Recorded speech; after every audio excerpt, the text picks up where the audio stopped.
everyone. Are we connected in Albany? You need your flag. Okay, great. So we've got a full agenda, as we always do, and I really appreciate everybody's effort to get here.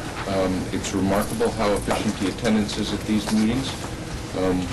It's key because we need the quorum, and we always seem to get the quorum we need to get matters voted on. So let me just start with that very first matter, and that is approval of the minutes for the last meeting.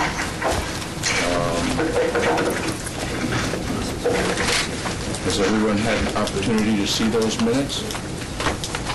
Is there any matters that need to be noted? Any suggested amendments, changes of any kind? All right, can I get a motion, Barry? I do believe they promised to provide the financial information as Glad letter. I realize that's the subject of my letter, but they did say it. And it's here. In the minutes. I don't actually remember precisely what it said. See, I remember because I asked the question. Okay. It's the way. That's the way these things go. Did we review the minutes, though? I think they also did say that they would be willing to provide that if requested. Yeah. Right, if And requested, does the minutes note it differently, Barry? It doesn't have any. No, we didn't get into detail on that. So I'd just like to amend the minutes that I believe they said to the extent they have the data available, they would provide for us records of how much money ASCLAD inspectors and ASCLAD have received for their inspections since the inception. That's why I wrote the letter. Any other additions or deletions to the minutes? All right, hearing none, can I get a motion to accept the minutes with the amendment as requested by Mr. Scheck? And second? Okay, we're all in favor? Aye. Opposed? Very good. And before I move to adoption of the agenda for today's meeting, I do want to note with substantial regret the passing of Dr. George Carmody. He's been a major contributor to our efforts here in New York State for years. His contribution to the DNA subcommittee has been very, very significant, and we're very much in his debt. In that regard, I would ask that we just have a moment of silence for Dr. Carmody and his service to the state of New York.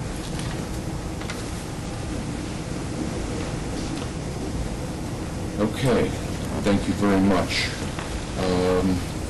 Next, can I get, could everyone take a look at the agenda? Are there any requested additions or deletions to today's agenda? Hearing none, could I get a motion to accept the agenda? We have the resignation letter from Dr. Ann Walsh to add to the agenda. Oh, okay. Under new business? Under new business.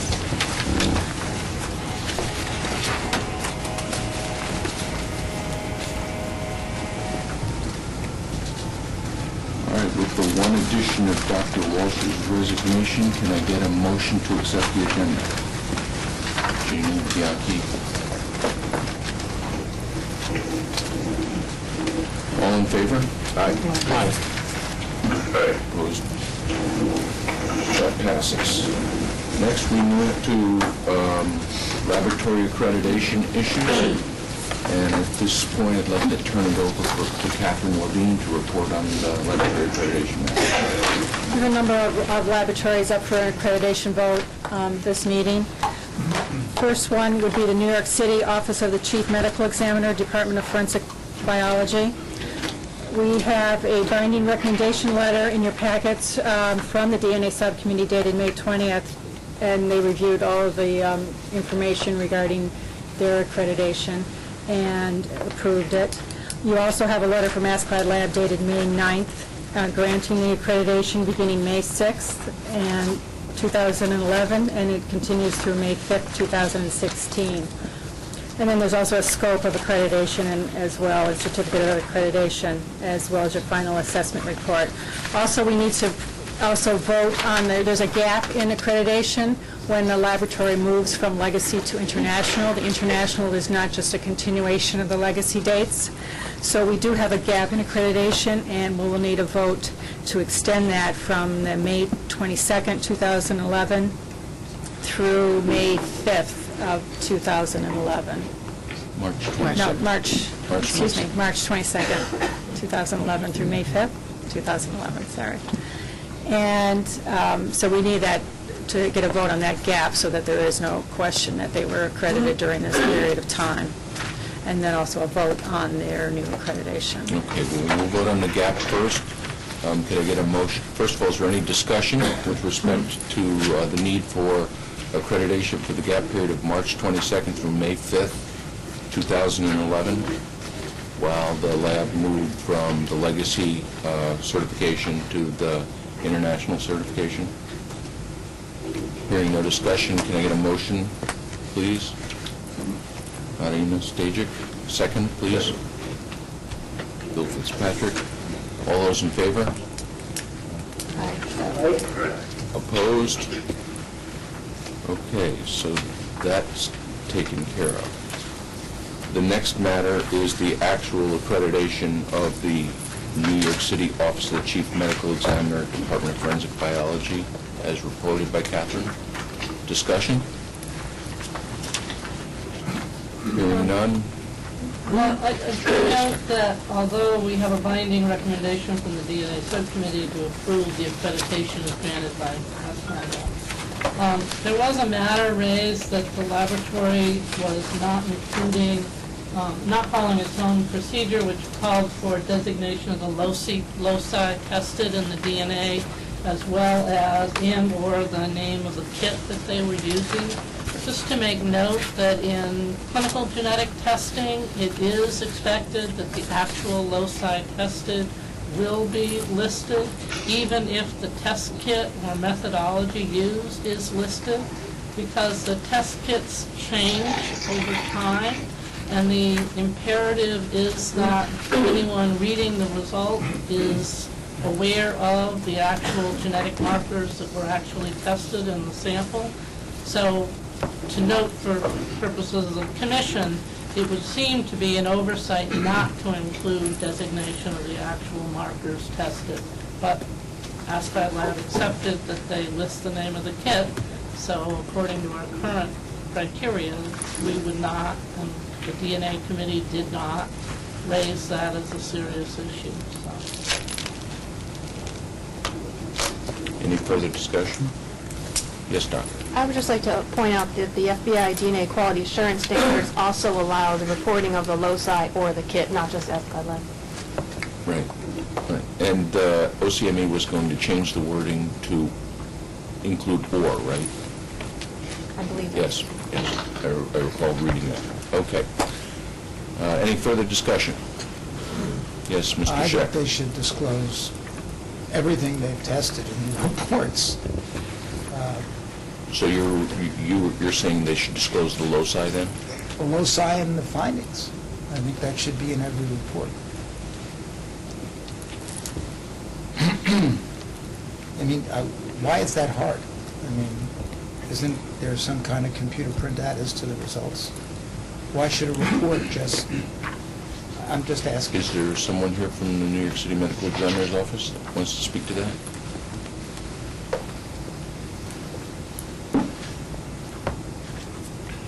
Yes, Doctor. I was Vicki Prince, Director of Forensic Biology. The findings are in the report. Oh, so it lists, it would list the loci and what the actual, the alleles found at each loci? No, we removed the allele calls. We do, the kit is mentioned, and the kit is standardized, so it's known which loci are in the kit. So in our appendix, it also explained exactly how the testing was done, and what we consider the findings are the conclusions. We do not include each allele call anymore. We used to do that. It's more of a technical review burden because we had more typographical errors that way with including all the allele calls. The allele calls are in the case record, and everything is there for us to be able to make that conclusion. In the report. When this is disclosed to the district attorney, the court, and the defendant, is all that data available to them? So when they see the report, they're not just getting a report saying, we did this testing, and I guess it's not even, you're saying this was the kit, or these were the loci, and we have a quote-unquote, a match, and here's our number. I mean, do you have the underlying data? Initially, in the report, you do not have the underlying data. The underlying data are in the case file that will be provided as part of the discovery motion. I mean, this is not something that, I'm saying should prevent a vote on accreditation, so don't get me wrong, but in terms, and excuse my laryngitis, in terms of best practice, however, and maybe this will be covered by the presentation we're going to get on True Allele later, but it would seem to me that it's very important to have in one place, when this is sent to the responsible authorities, the district attorney, the defense lawyer, the court, something where you can actually look and see the underlying data. Here's what the results of the testing were, because there are obviously controversies of some kind or another as to whether or not a particular allele is really an allele or not an allele. But with all due respect, the inclusion of the allele call in the report will not help you do that type of technical review. I understand. You do need the electropherograms, and these have to stay in the lab. I guess my point is I've seen these other labs, right?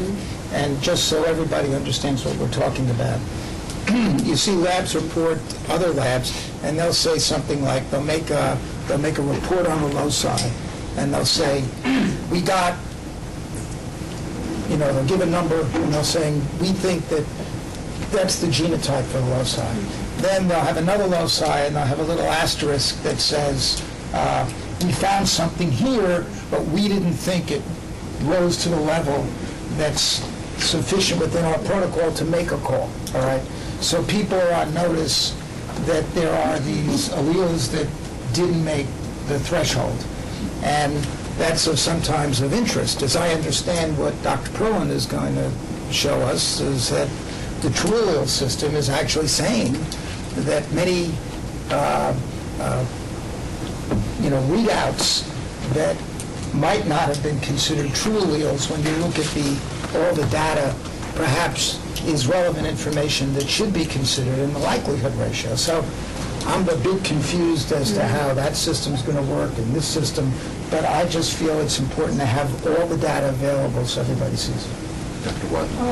I'd like to suggest that we consider referring this question of how DNA test results should be reported to the newly constituted DNA subcommittee, and let those who are knowledgeable about DNA testing and reporting make a recommendation as to the level of detail. I do tend to agree with Barry that as in clinical genetics, the point of providing the actual genotyping information for each loci tested is, and I agree that you might have to go back to the actual raw data sometimes, but it is to allow an independent assessment by a second expert of exactly whether or not these are alleles of the correct calculated population incidence, and whether there is grounds for raising a question as to the results that were obtained. So, why don't we then take this in two steps? Oh,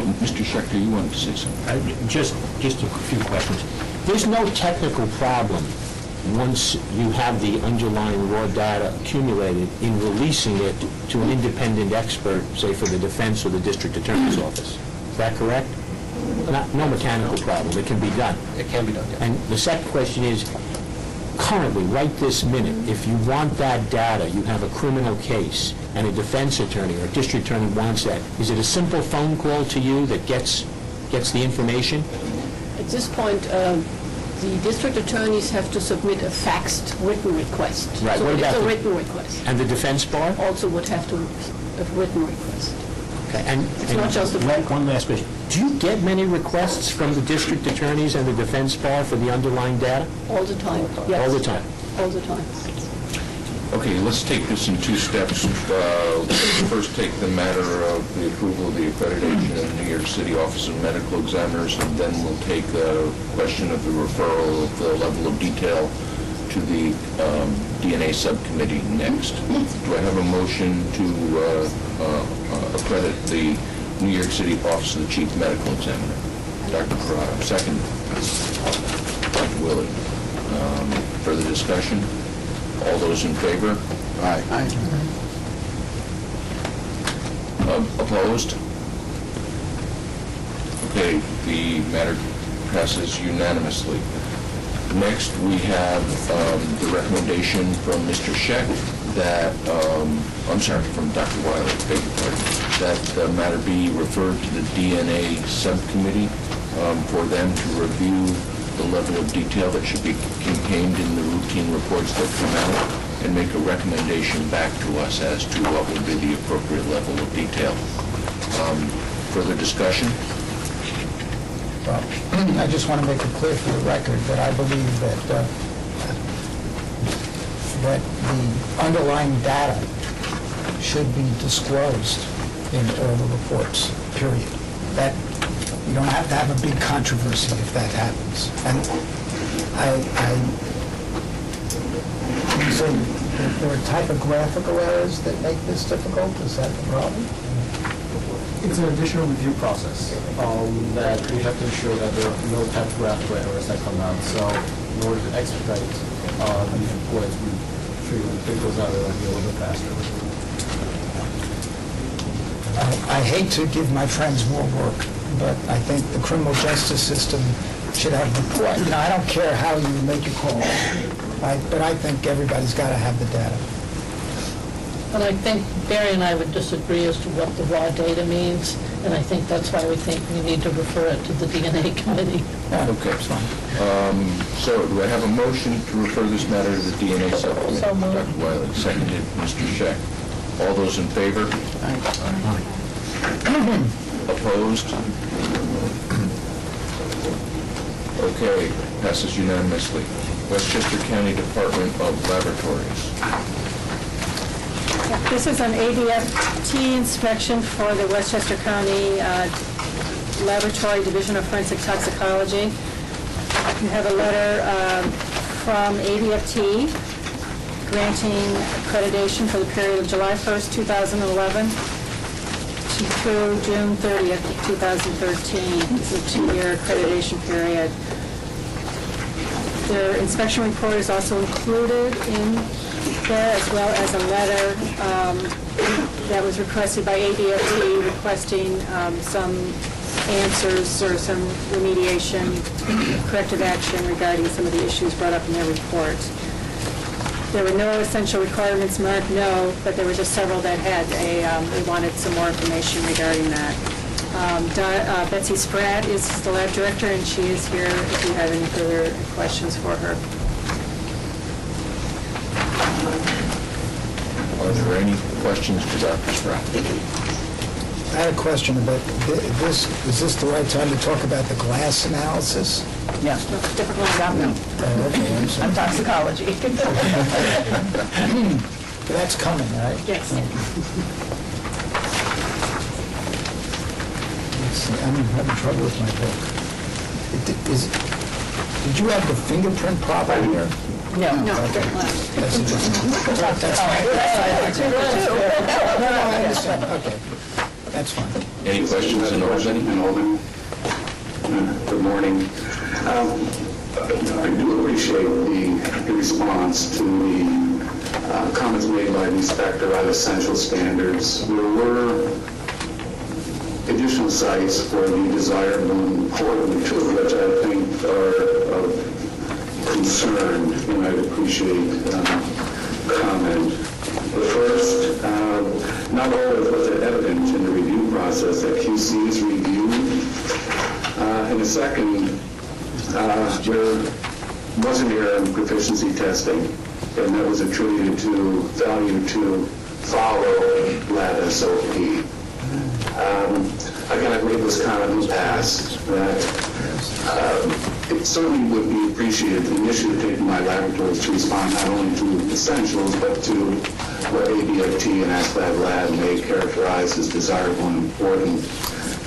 Again, I didn't see a response to those comments by Inspector in the report. I hope I can get some insight now. Yes, the amobarb, cecobarb, pentobarb problem, the analyst followed the procedure to get the separation, and then what happened was she changed the mobile phase in order to make sure other drugs were separated. So she never went back and ran the amopento separately. So that's been corrected, and she realized her mistake, but then because we had reviewed it, not knowing she had changed the mobile phase, we went back and reanalyzed the samples, and since they're mirror images, we would have received the same number. So the number was correct, but not the calling of the drug. So that has been taken care of. And what was the other one? I'm sorry, a review of the QC? A review of QC. And that review, evidently the review of quality control is not documented. We use Excel to show the review of every single run that's been done and the person's initials. And there's also on our chain of custody a review of the person who did the review for each individual run. So we didn't understand why they had a problem with that. We print out quarterly all of the QC that have been run for that entire quarter, and you'll see every person's initials and whatever they reviewed. So that to us was just a misunderstanding. We thought maybe by the inspectors that they didn't understand our process. They did see the chain of custody initials, and so we could have shown them basically in the Excel charts, which they had, that they did match, and they didn't do that connection. Okay, thank you. With regard to SOP, there was a modification done by an analyst. It's hard to judge the ramifications of that change. Certainly was evident in PT. It's questioned the effect on any casework. Now, ABFT, are they aware of the cause of that error in PT, and do they consider the significance of that cause? We went back to see if there were any cases that had those drugs. You don't normally see Seco-Pento, you see Seco-Amo. We haven't seen them in many years. So they were aware of our corrective action and what had happened to the proficiency at that time. So we just need to make sure that it's followed and not changed after they've run that preliminary screen. Thank you. Any further questions for Dr. Spratt? Hearing none, would I get a motion to accept the accreditation of the Westchester County Department of Laboratories and Research? So moved. Mr. Fitzpatrick, seconded. All those in favor? Aye. Opposed? Motion passes unanimously. The next matter is the New York City Office of the Chief Medical Examiner, Department of Forensic Toxicology. This is also an ABFT inspection covering the period July 1st, 2011 through June 30th, 2013. And this is Dr. Marina Stage, obviously is here as a member of the commission and can answer any questions. Also in your package you will find the inspection report and a letter from ABFT dated April 17th presenting the issues from the mid-cycle report. The mid-cycle report we did not receive until recently, which is why you're getting both reports at this for this meeting. So you're seeing the mid-cycle and the inspection report at the same time. Any questions for Dr. Stajic?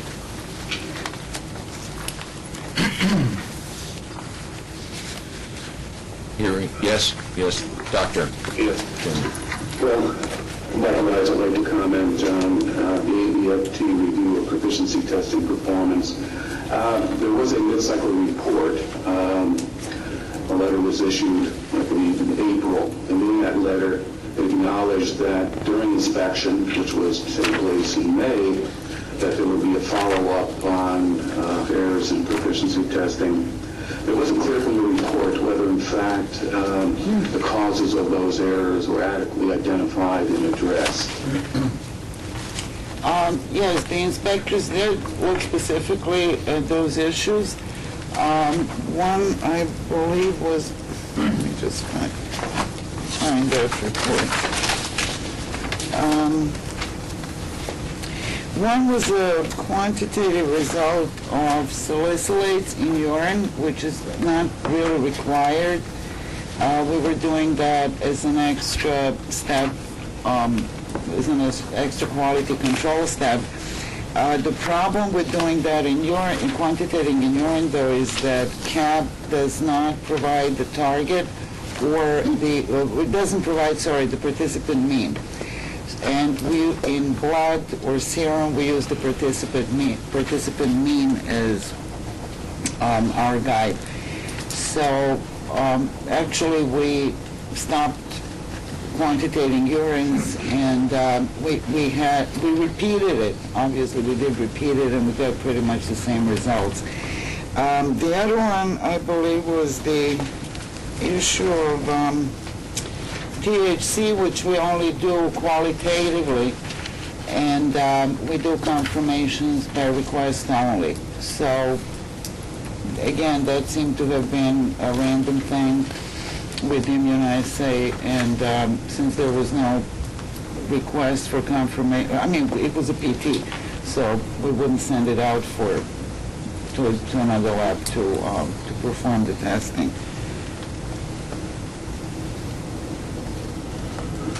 I think those were the two that were addressed in the mid-cycle. Anything else, Dr. Jenny? Well, the only comment that with regard to THC, ABFT did review your corrective action. I believe they came back with a recommendation.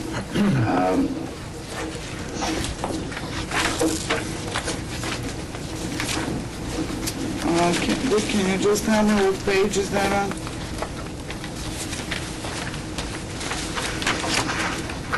Oh, okay.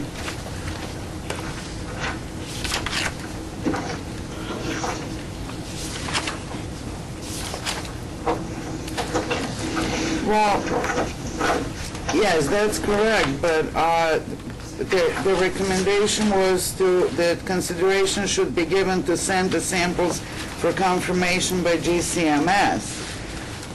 But we don't do that in-house. We don't have a procedure in-house.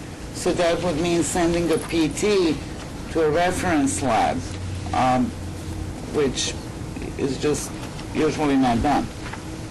Not done.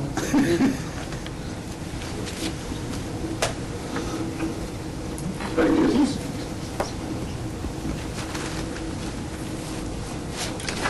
Any further questions? Hearing none, can I please get a motion for approval of accreditation of the New York City Office of Chief Medical Examiner, Department of Forensic Toxicology? Dr. Wiley, second. Gina Bianchi. All those in favor? Aye. Opposed? Thank you very much. I'll abstain. An abstention. Dr. Stajic abstained. The next is the Westchester County, Niagara County Sheriff's Department Forensic Laboratory. This is a mid-cycle legacy ASCAR lab inspection for the laboratory, their last legacy.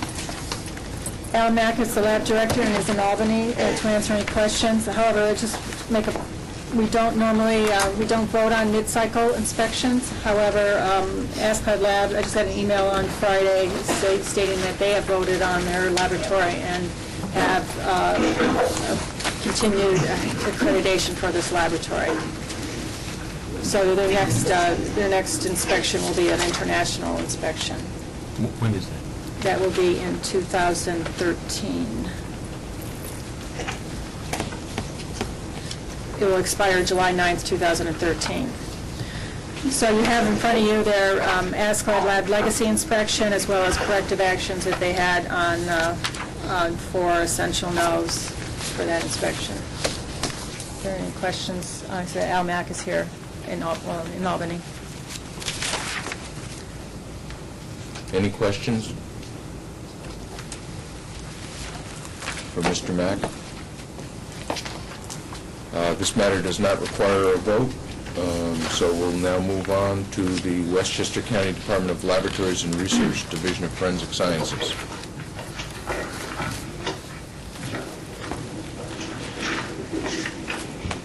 This is a request for provisional accreditation in the area of glass analysis from the Westchester County Department of Labs and Research, Division of Forensic Science. They have included a summary of validations and training for each analyst, as well as their procedure manual. They are due for a international assessment for the full inspection in September 12th through 16th, 2011. It has already been scheduled.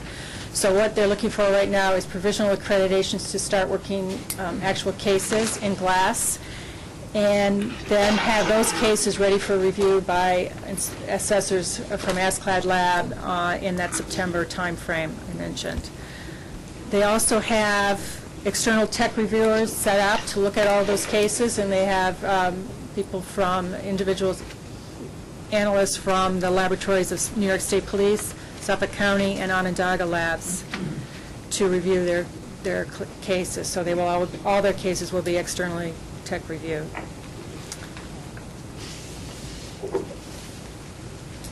And if there are any questions, once again, ASCLD Lab prefers to look at actual cases when they come in for an inspection. And the other option is to do mock cases so they can actually look at mock cases. But generally, they like to actual cases really give you an example of what actually is the type of work that it needs to be done. We've discussed this issue of provisional permits, and I think it's great that all of the cases performed during this provisional period are going to be externally technically reviewed. Will the fact that the laboratory is operating under a provisional accreditation and the fact that all of these cases have been externally reviewed be stated in the reports that are generated?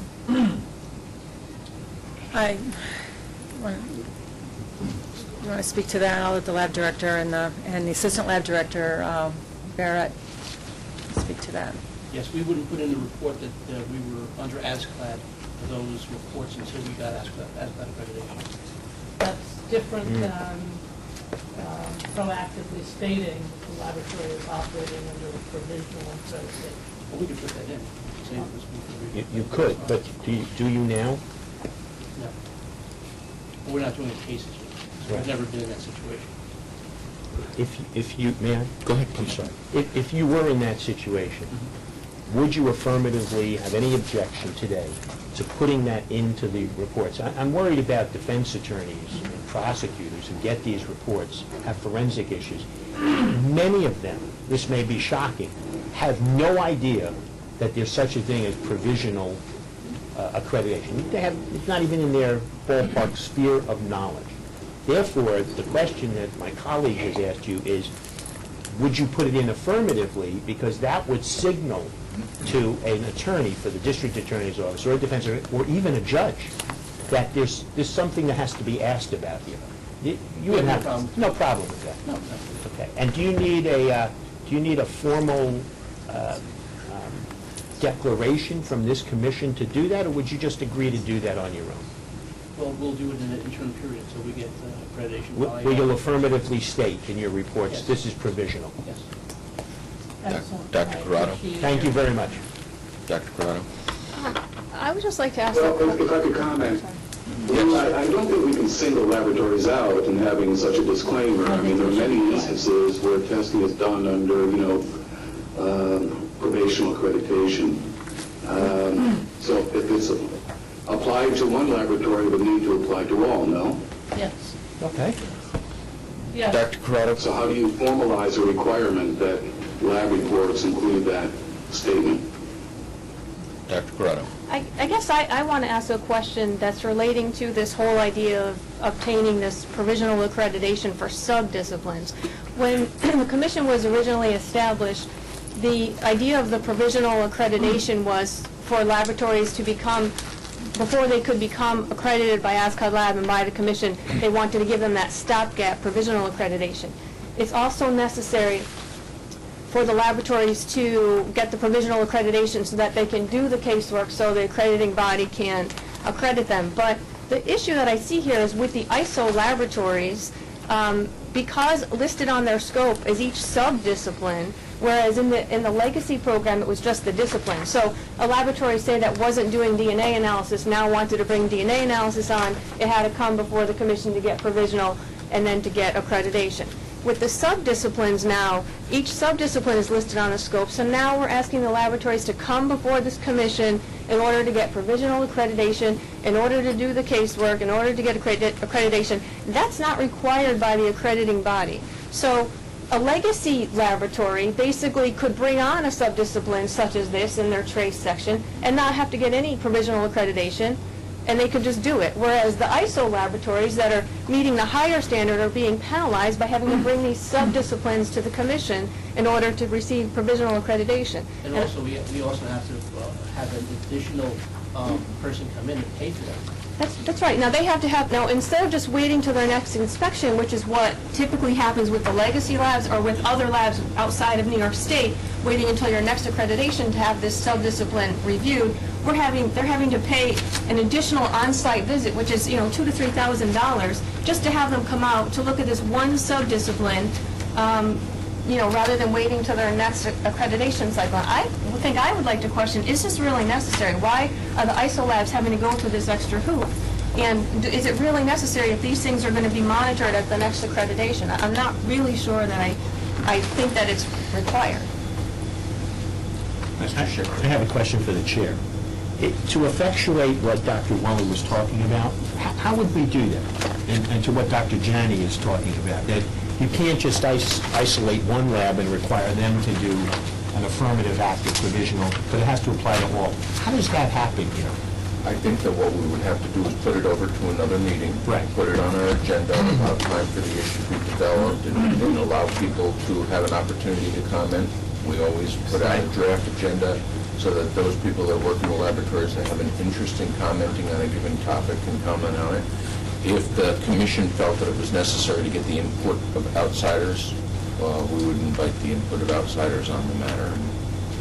Okay. So, Ann, to meet Dr. Janney's request, would it be acceptable to put this on the next agenda, and between today and that next agenda item, that the commission indicate to all the labs we're going to be considering this issue of provisional, and to have their input by way of memorandum in writing, et cetera, so we can consider it before the next meeting? I would make that motion. I don't know that we need a motion for that, but... Great. And if we don't, that's all the better. Could I add to that discussion if we can discuss whether or not it's required for the laboratories to That's have certainly part of the conversation. But we should discuss at the next meeting with notice to all interested parties the implications of the Provisional. Provisional accreditation as granted by this commission when a laboratory adds a new discipline or sub-discipline to its test menus. Right. And that will include how a laboratory informs the users of its data of the status of that, the provisional nature of that testing. I just have one point to make here. It's not really sub-disciplines, but ASCOD Lab calls it categories of testing, which really means any new method. So frankly, I mean, suppose a tox lab were to be accredited by ASCOD Lab, they would even add a new method. So are we expecting every lab for every method to approach commission? I mean, I'm not sure. Because it's categories of testing, that's the concept, which is totally different from the concept of sub-disciplines under international program. First, Mr. Schick. Yes, we're up to glass now, right? Yeah. Where did you get this, the substance of this manual on how to do glass examination? Where did that come from? We wrote that up. From where? from all the different references that are at the end here? That and the validations we performed and the procedures we incorporated. And all the trainings that were undertaken. Yeah, and the trainings. Our analysts, over the course of the 4 years of the validation, we also sent the 3 analysts externally to 23 different outside courses, over 700 hours of training. 9 of them were at the McCrone Institute, which is the foremost institute in microscopic training in the country. So they pulled a lot of that information into the manual. Right, but I'm just wondering, you know, when you look at the end here, when they talk about conclusions, right? Right, we've actually updated the conclusion part for the positive association, and I just didn't get a chance to bring it with me, but I have a copy here and I'll read it to you, because I know that would be one of the concerns of what type of an association we would make when it's a positive association. Mm-hmm. So the example we have here would be glass particles recovered were examined and compared to the glass from the victim's window, item number 2, and found to be indistinguishable in terms of optical properties, density, composition, and color. The window cannot be excluded as a possible source of item 1. Therefore, the question could have come from the window or from another broken glass source with the same tested properties. So we're putting out there that this is a manufactured product, it's not unique. In other words, our association to this painted glass is not saying it's the only painted glass. We're saying to any other manufactured piece of glass with the same tested properties that we use. And we use a pretty exhaustive methodology to compare the glasses. We use scanning electron microscopy, we use automated refractive index measurements, we do density, we also do fluorescence examinations, we do mechanical examination of the glass for mechanical break. So we do a pretty exhaustive analysis. And in our positive conclusions, we're not stating that that is the glass. We're saying that given the extent of our testing, we could not exclude that as being the possible source. But however, there may be other pieces of glass, other glasses that have the same tested properties. So that the defense attorney understands that this is a manufactured product. Right, but I've seen other glass testimony where references are made to FBI databases on frequencies. I'm just curious, are those going to be, why didn't you include those, or will those be included in the conclusion section? I think the twigs, the different twigs are working on different reporting methodologies and where they're looking at that type of information. At this point, we're not incorporating it in light of what comes out from the twigs, technical working groups. We will, if there's a frequency type figure that has to be associated, to make an association, we certainly will incorporate them. I just have, I mean, I have no doubt that you put in a lot of time and went to all the different courses and everything else, but I just want to note that I think this is another one of those disciplines, as highlighted by the NAS report, where I don't know what this means when you say positive association. In other words, what is this evidence in some respects has to be statistical, or I don't know how a jury could interpret it, you know. I mean, there must be databases on this. I'm looking at a case out of Indiana where there was testimony about glass, and we went back and looked at the databases, and there were some discrepancies that are significant here, and I'm not doubting that you're up to the state of the art here, but I'm just saying the state of the art leaves a lot to be desired scientifically if you don't have any statistics associated as to how common or rare. Well, that's why we included that statement. I understand. Right. I understand. Under cross-examination, hopefully the defense attorney would bring out the fact that this is not a unique piece of glass, and you would say that's correct. Right. You wouldn't say it's unique, but what I'm saying is this is something that we as a commission should perhaps try to involve scientists and statisticians from our state universities to advise us, because this is exactly what the National Academy of Sciences was talking about. What does this mean? you know, I'm a juror, and I'm looking at all the different things you looked at, and it looks pretty impressive that you looked at density, and you looked at various optical properties, and you looked at color, and you looked at all these things under a microscope. And now you're saying, gee, I can't exclude it, right? Well, that doesn't really tell me very much about how common or rare an event it is that these various different particles can't be excluded. I have no idea what this means. And there have to be databases for this kind of stuff, or it doesn't make, it could be more misleading than it is helpful. Let me see if I can help. You have a case where Westchester PD gets a burglary in progress call, a description of the suspect. They see a kid walking down the street, arguably meets the description. He has glass on him on his clothes. The subject residence, it appears that the perpetrator broke a glass, either to get in or get out.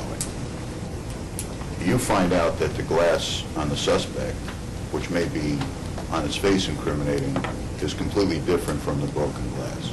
That would tend to exonerate. That's correct. If it's the exact same type of glass, your analyst would say that, and then add the caveat, hopefully on direct, that I cannot say with certainty that this glass came from that window, absent a jigsaw match of some kind. That's correct. Okay.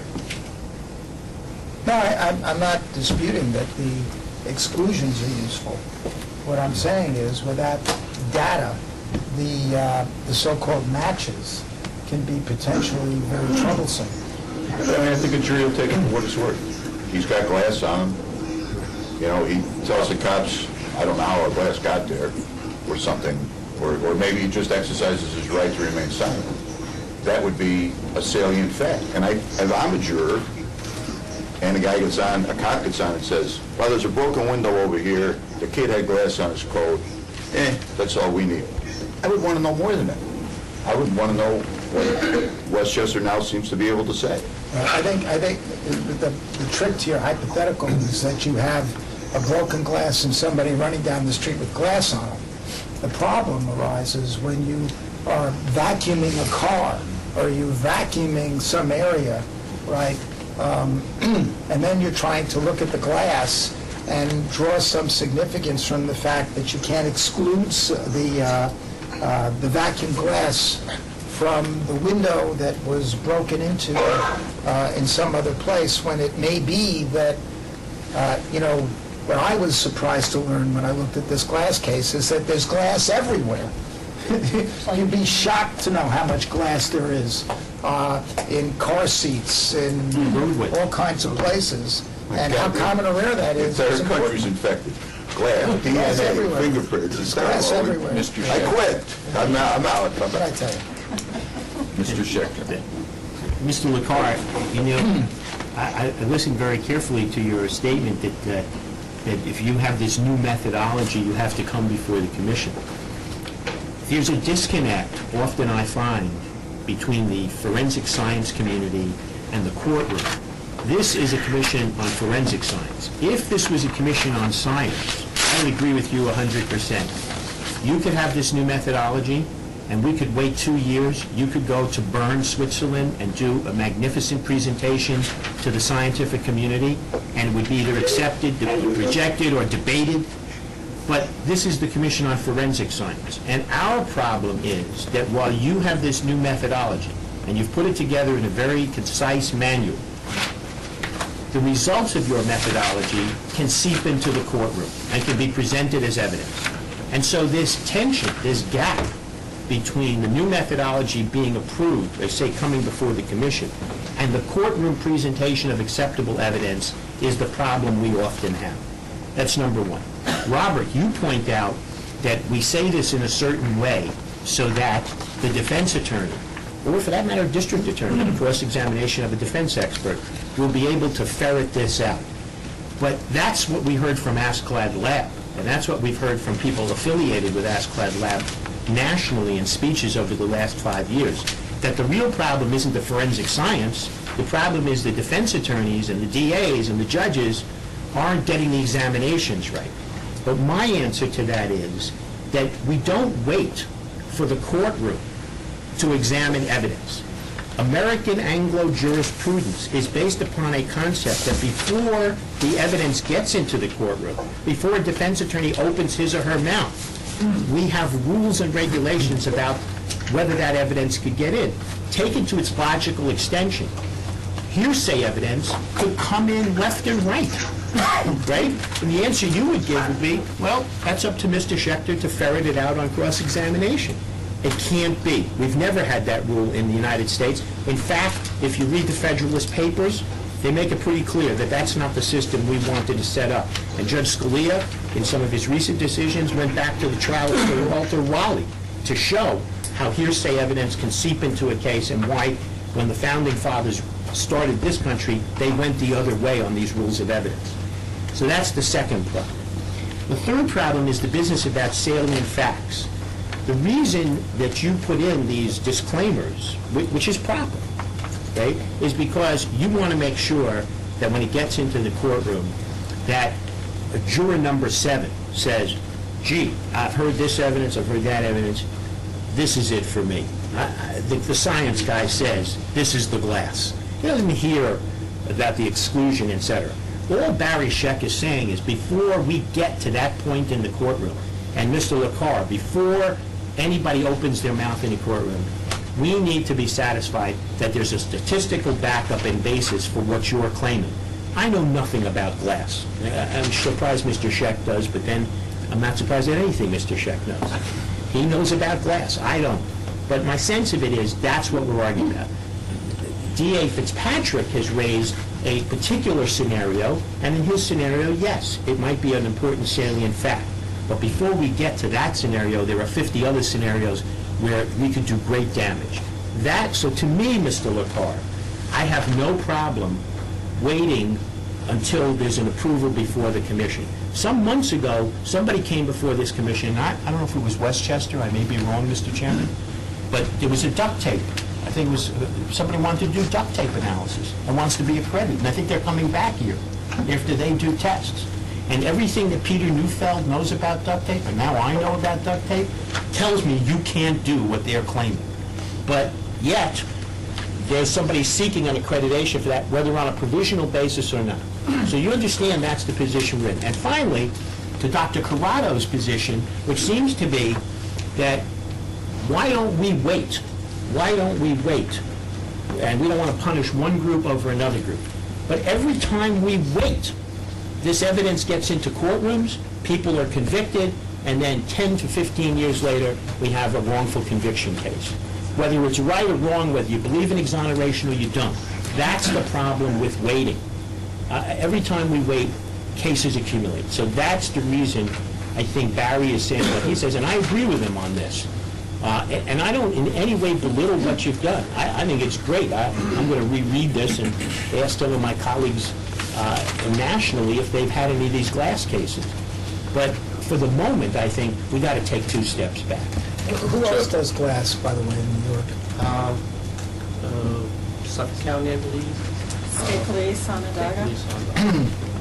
Anybody nationally who's known for this? I mean, it is a sub-discipline recognized by Ascot Lab. There are numerous laboratories throughout the country. And would it be correct, I'm sorry, would it be correct in saying that the best you can do here is make a class analysis? This is a class association. Right, class association. It's a manufactured item. You're not going to get on the witness stand and say, the piece of glass found on the perpetrator walking down the street is the exact piece of glass from the residence. You're not going to say if it were an exact physical match to the document, then you could. But for in terms of the types of material that we're examining, the properties we're examining, no, it's a class distinction. Match. And we would make that crystal testimony, yes. On page 22 and 23, they give examples of how they'll report it. So at this point, yes, Dr. I would just like to make a point. I'm sorry if I created the impression that I was questioning the fact that do we have to come to the commission. My point was, it's not very clear as to what exactly do we have to come to the commission for. If it's clarified, it will be better. Let's say if we are modifying the procedure, do we have to come to the commission? I mean, I'm not sure. That was my point. That's exactly how I understood your question, not the other way. And that's why I made the point myself. So at this point, we have a motion for provisional, I'm sorry, we have a request for provisional accreditation of the Westchester County Laboratory and Research for accreditation in glass analysis. This is a preparatory step to Askeladd Lab coming in and inspecting its casework and determining whether or not it should be accredited and recommending to this body an accreditation. We also have a separate request for a discussion about the whole question of provisional accreditation at a different meeting. But at this point, I'd like to ask, is there a motion to authorize provisional Well, I have a accreditation? third request. I didn't make it clear enough, and that is that I'd like a presentation as to whether or not this whole discipline is scientifically sound. That is to say, with respect to the statistical conclusions that can be offered with respect to positive, what's called on page 22, the positive glass comparison. I have no offense to you guys. I'm going to vote against this because I don't think that this is a validated discipline. Okay. So let's take them one at a time here. First, there is the request for provisional accreditation of the Westchester County Department of Laboratories and Research Division of Forensic Sciences. So moved. District Attorney Fitzpatrick. Seconded. Which is this? This is for accreditation, provisional accreditation, glass analysis. So it was moved by District Attorney Fitzpatrick, seconded by Dr. Corrado. Further discussion? All those in favor? Yes, Dr. Jenny. Yes, please. General question. For provisional accreditation, does Askeladd Lab require submission of SOP for its review and approval? Is your SOP, or has it been reviewed by subject matter experts? It's going to be reviewed by the auditors, yes. It has not been reviewed yet, though. No, we have, well, prior to the inspection, we have to send them all of our SOPs throughout the laboratory, and that will be one of the ones they'll be reviewing prior to the accreditation inspection. But once provisional accreditation is granted, how long before that happens? 3 months. 3 months. Or is it required before provisional accreditation is issued? We don't know any of the terms of provisional accreditation and what we need for provisional accreditation. We have given these as far as we understood what would be needed, but we don't really have any guidance on what exactly is required for provisional accreditation. I think he's asking, when are you sending your packet down to Askeladd Lab for their review? Have you sent it already? We're in the process of sending all of our manuals to them now. That will be one that will be included prior to them coming here. We'll be sending the training manuals, we'll be sending the procedure manuals. And the validations. And the validations. For this glass? Yes. Yes.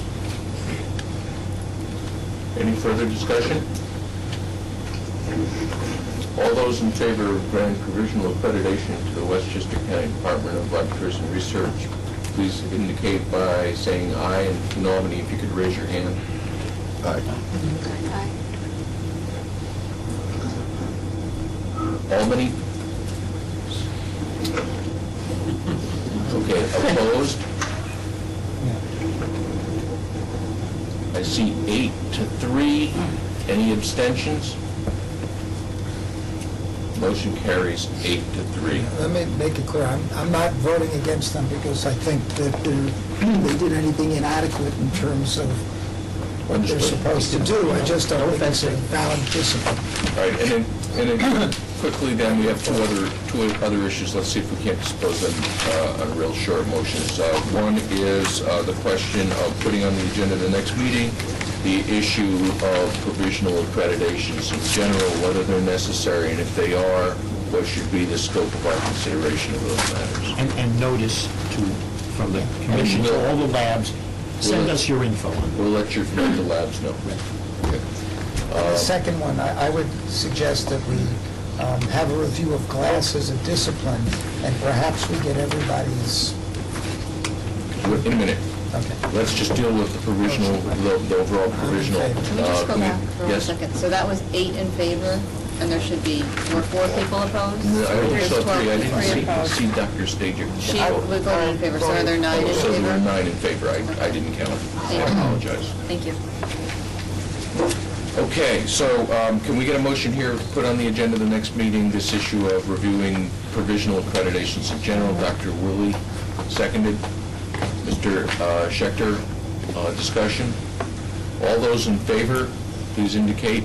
In Albany, raise your hand if you would. Okay, it's unanimous. Opposed?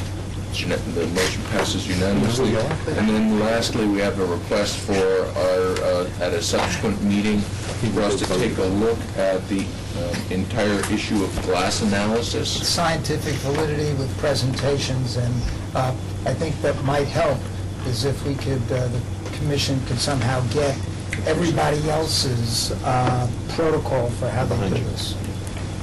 Okay. That might help us. So it's a request for a presentation on the scientific efficacy of the matter of glass analysis with sample submissions from laboratories. Who would do that presentation? What? Who would do that presentation? We'll have to find it. Yeah, I'll try to find. Well, I know one person that could opine on it is Michael Sachs from Arizona. Or you can go to Google and just put in the glass guy, I didn't know and if you it'll had a come up. particular And person. this is, I presume, Barry, in the spirit of educating the commission, because since it is a recognized discipline under ASCOT Lab, Yeah, well, it's, but we're... I agree, but it is for purposes of educating the commission. I don't think at That's this how I point the understood it. commission could.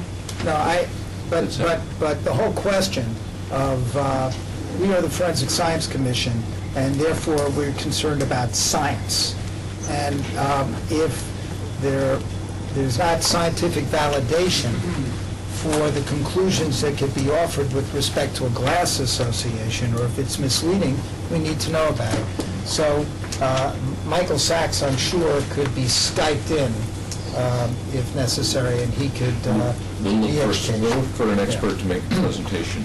Kathy, does your lab do glass? All those in favor of having a presentation on the efficacy of glass analysis, please indicate by raising your hand.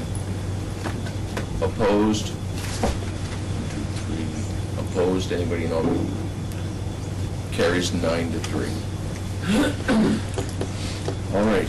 The next order of business, under new business, we have first, you want to start with the resignation of Dr. Walsh, then? We have a letter from the doctor. Yes. We have a letter that you should have all received at the start of this morning's meeting. It's a letter from Dr. Walsh, Ann Walsh, to the chairman of the DNA subcommittee, Dr. Jack Valentine, just simply indicating that because of various demands on her schedule and otherwise, she's no longer in a position to continue her role on the DNA subcommittee. Just wanted to note that for everyone. The next order is a binding recommendation letter from the DNA subcommittee dated May 20th regarding the New York State Police's use of the True Allele technology. We have here today Dr. Dusman and Dr. Perlman from Cybergenetics. Any discussion? Aren't they going to, I thought they were going to make a presentation about this. The presentation was, and you got it provided to you, what was made to the DNA subcommittee, and then they're available to answer any questions. Oh, my God. Well, Since there's a binding recommendation from the DNA subcommittee. I understand there's a binding recommendation, but could perhaps they tell us how this is going to change the presentation of DNA evidence in court, because it seems to me that this is not in any way trivial or insubstantial. I think I have some idea of what it is, but I think it might be helpful to share with everybody else, because this is kind of a sea change. And, It is a big sea change, and if you'd like, I mean, I could spend 5 or 10 minutes talking about what the software actually does and what we see as being the advantages and why we want to use it. And then maybe if you wanted to, Mark, you could follow up with some of your courtroom experience to date, because it actually has been applied in courtrooms, although obviously outside of New York State. Would that work? Please, basically, the two things that I want to basically touch on is what the software does and what are the advantages it brings to both prosecution and defense. For us in the laboratory, basically what it does, it's soup to nuts. It does practically everything, but the key thing is it helps in deconvoluting mixtures. These are always, not always, but these can be very complex problems for our analysts to address and solve. And what's nice about the computer is it can address these problems automatically in a very objective fashion and return the maximum information.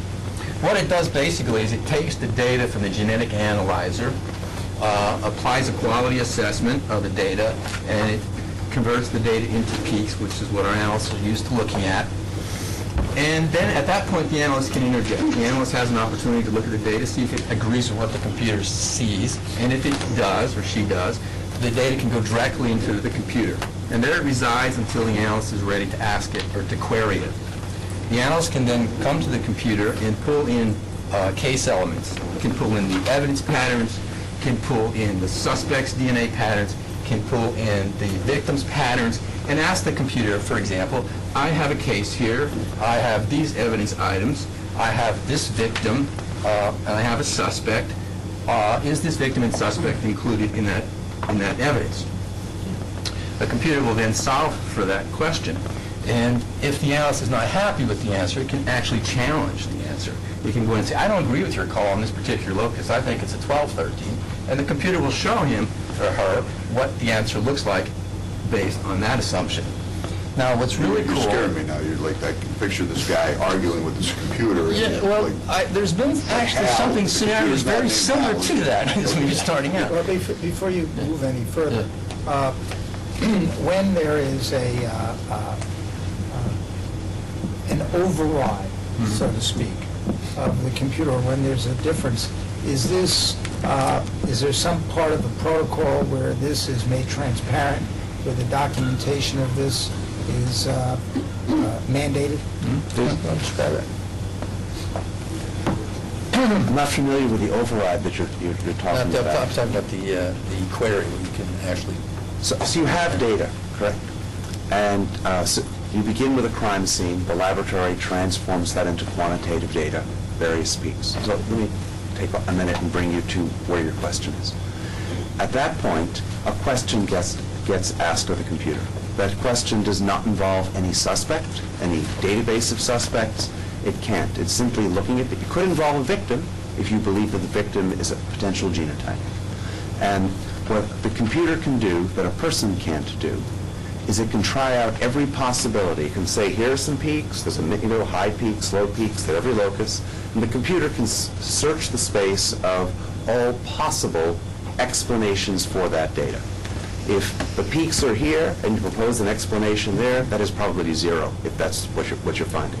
If the data have a complex pattern here and the computer is starting with explanations that are where the data are across all 15 loci and to the extent that they're there and combining them, there might be more than one explanation, but at every locus there might be 100 different allele pairs that could exist as a value for a genetic type of some contributor, right? The computer's assessing all of them. And if they're in typical mixed analysis, there might be 6 or 10 possibilities that are given roughly equal probability. The computer's trying everything. Those things that best match the data, best explain the data, are given higher probability. This is normative science. It's like Google, right? You do a search over everything, you use probability, and of all the things that could be there, only a few things can be there. And to represent uncertainty, you have probability. And so higher probabilities are assigned to the most probable genotypes. Lower probabilities or no probability are assigned to those explanations that have no support in the data. When the system is all done, it tallies up what it has, and assumptions are made which an operator can make. You can say, what if there are 2 unknown contributors in addition to the victim? On the same data, you could say, what if there are two contributors? As in any standard likelihood ratio explanation, the operator is forced to state their assumptions. So the assumptions that you can make are there two contributors? Are there three? Are we including the victim? Is there degraded DNA? Should we solve for that as well? There are about a handful of choices like that that an operator can make. Should we run it longer? Is this a hard statistical search problem with degraded DNA and a 10% minor contributor with 3 control? Then you'd search longer. Those are the only sorts of questions an operator can actually ask. For explanatory purposes, which is what Barry was talking about, there are explain interfaces where you can see how well things are fitting and how well the explanations are working, but that doesn't affect the operation of the program in any way whatsoever. Let me, my question's a different one. Yes. My question is, you're looking at the data and you're saying, is it 2 contributors, is it 3 contributors, is it 4 contributors, and you're getting answers on how likely or unlikely those scenarios are. You're getting genotypes out. There's no likely yet. There's no comparison made yet with the suspect. So correct. You can say, I'm going to run it 3 different ways. It's a computer. Right. My question, a very simple question, is all the different ways that the analyst has queried the software, are those going to, and the answers, are those documented so that when one goes back and looks at the report that comes out, are those all going to be available? In the computer database, all of those are available. So, for example... That I know. I'm asking him. Yeah, I think... What do you guys actually... Right, do you understand what I'm saying? Absolutely, but I think the searches that he were describing are maybe a little more complex than ones we're actually going to do. I don't envision using the computer that we're going to actually ask it more than 1 or 2 questions, and certainly those records, I mean, those printouts will be available and be in the case record. I mean, we're probably not going to ask it for 3 or 4. I mean, typically, it's quite obvious how many contributors there are to a mixture, and if you get it wrong the first time, you probably got it right the second. So basically, we're only talking about 2 records typically, and those would both be included in the printout in terms of all the data that's available up to that point. Do you have that report that was sent to the last subcommittee? In it, Dr. Duesman provided what the genotype report looks like, what the match report looks like. That was provided to the subcommittee when they made their approval. Yes. So that whatever is generated, you know, it will be reported. Let me just... Please, Mr. Sheck. Yeah. Let me try and ask this a different way, make sure I understand it, so that in fingerprinting, different field, there's a method of analysis called ACE-V, analysis, comparison, evaluation, and then validation. And one of the things that in that field is important, we've discovered, is that when you take the fingerprint known and you take the smudge latent, the first thing that you do is you do this analysis, and you have to write down what you did, right, to document that step. In fact, this commission has had, over the last 3 meetings, several labs that have been called on their failure to document each step of the way that they do. I think that's the question Barry's asking. The question I want to ask you is, let's assume it's you. You're the gentleman who's talking to the computer, and you say to the computer, here are 2 assumptions. Here's assumption number 1, here's assumption number 2. Okay. 10 months later, I'm preparing this case for court. All right? The DA turns over to me, or you turn over to me, all the scientific evidence. When I look at page 97 of the 700 pages you give me, on page 97, am I going to see, these are the 2 questions I asked the computer? That's my question. We can, absolutely, we can provide that. I mean, that's not going to be an issue. We had not actually thought that through, but it's a very good point, and it really shouldn't be an issue. Well, what we've learned, I mean, just even take a look at the things that are going on with fingerprinting, right? And the suggestion being made that first the analyst would read the prints, would look at the latent, and decide how many minutiae are there and count them up, right? Then you look at the target, and then if there's going to be any change in the number of minutia that you count after looking at the target, you have to document those changes and give an explanation. So, right. So that kind of cognitive bias issue that arises in all these technologies should be transparent and documented here. However, That's the first step. However, in most forensic technologies, as you're familiar from the NAS report, forensics is often done in a way that can admit cognitive bias because a comparison is made between data and a suspect. That's a concern, and I'm sure you've written articles on it, if not read many of them. With modern computer interpretation, what's possible is to never look at a suspect. Now, what the advantage this has is that regardless of the assumptions that you're making, are there two contributors that's degraded, whatever, and the result might be a different in match score of, 10 trillion versus 100 trillion. That's what you're talking about when it's all done. That interpretation cannot be biased the way a person might by looking at a suspect, because it's impossible for the computer to see the suspect. The question makes no sense to it. It's fully documented in the operation of the computer. It had the data.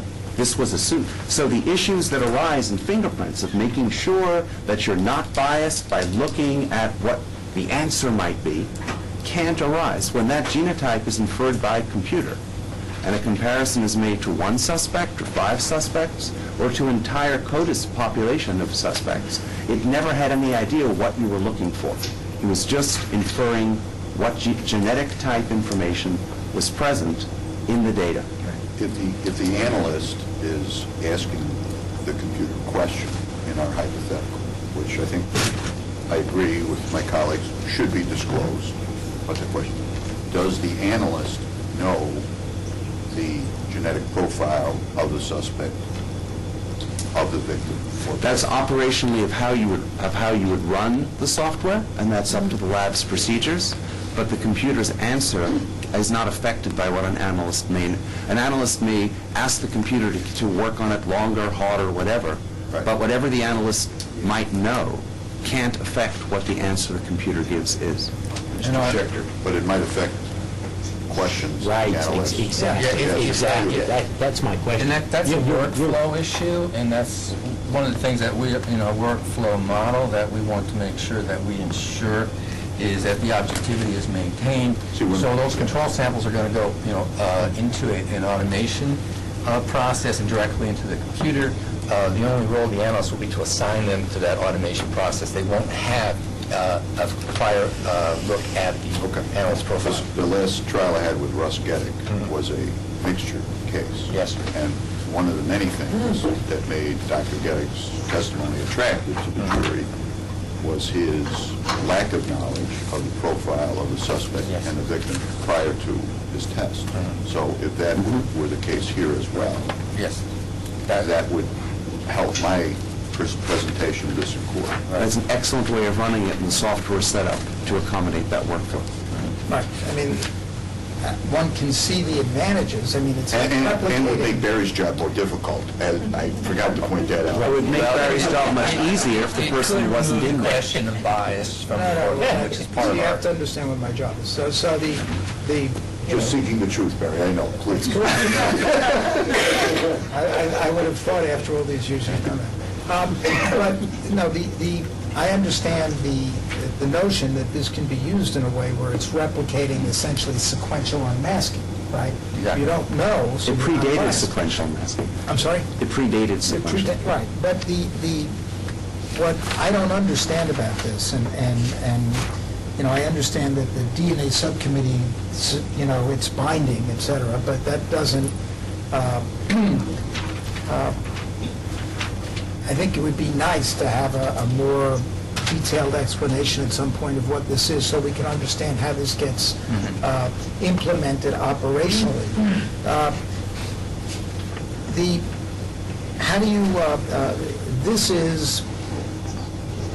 I'm familiar that different laboratories will validate a different cutoff point, right, in terms of RFUs for deciding whether to call a particular allele as real or not real, right?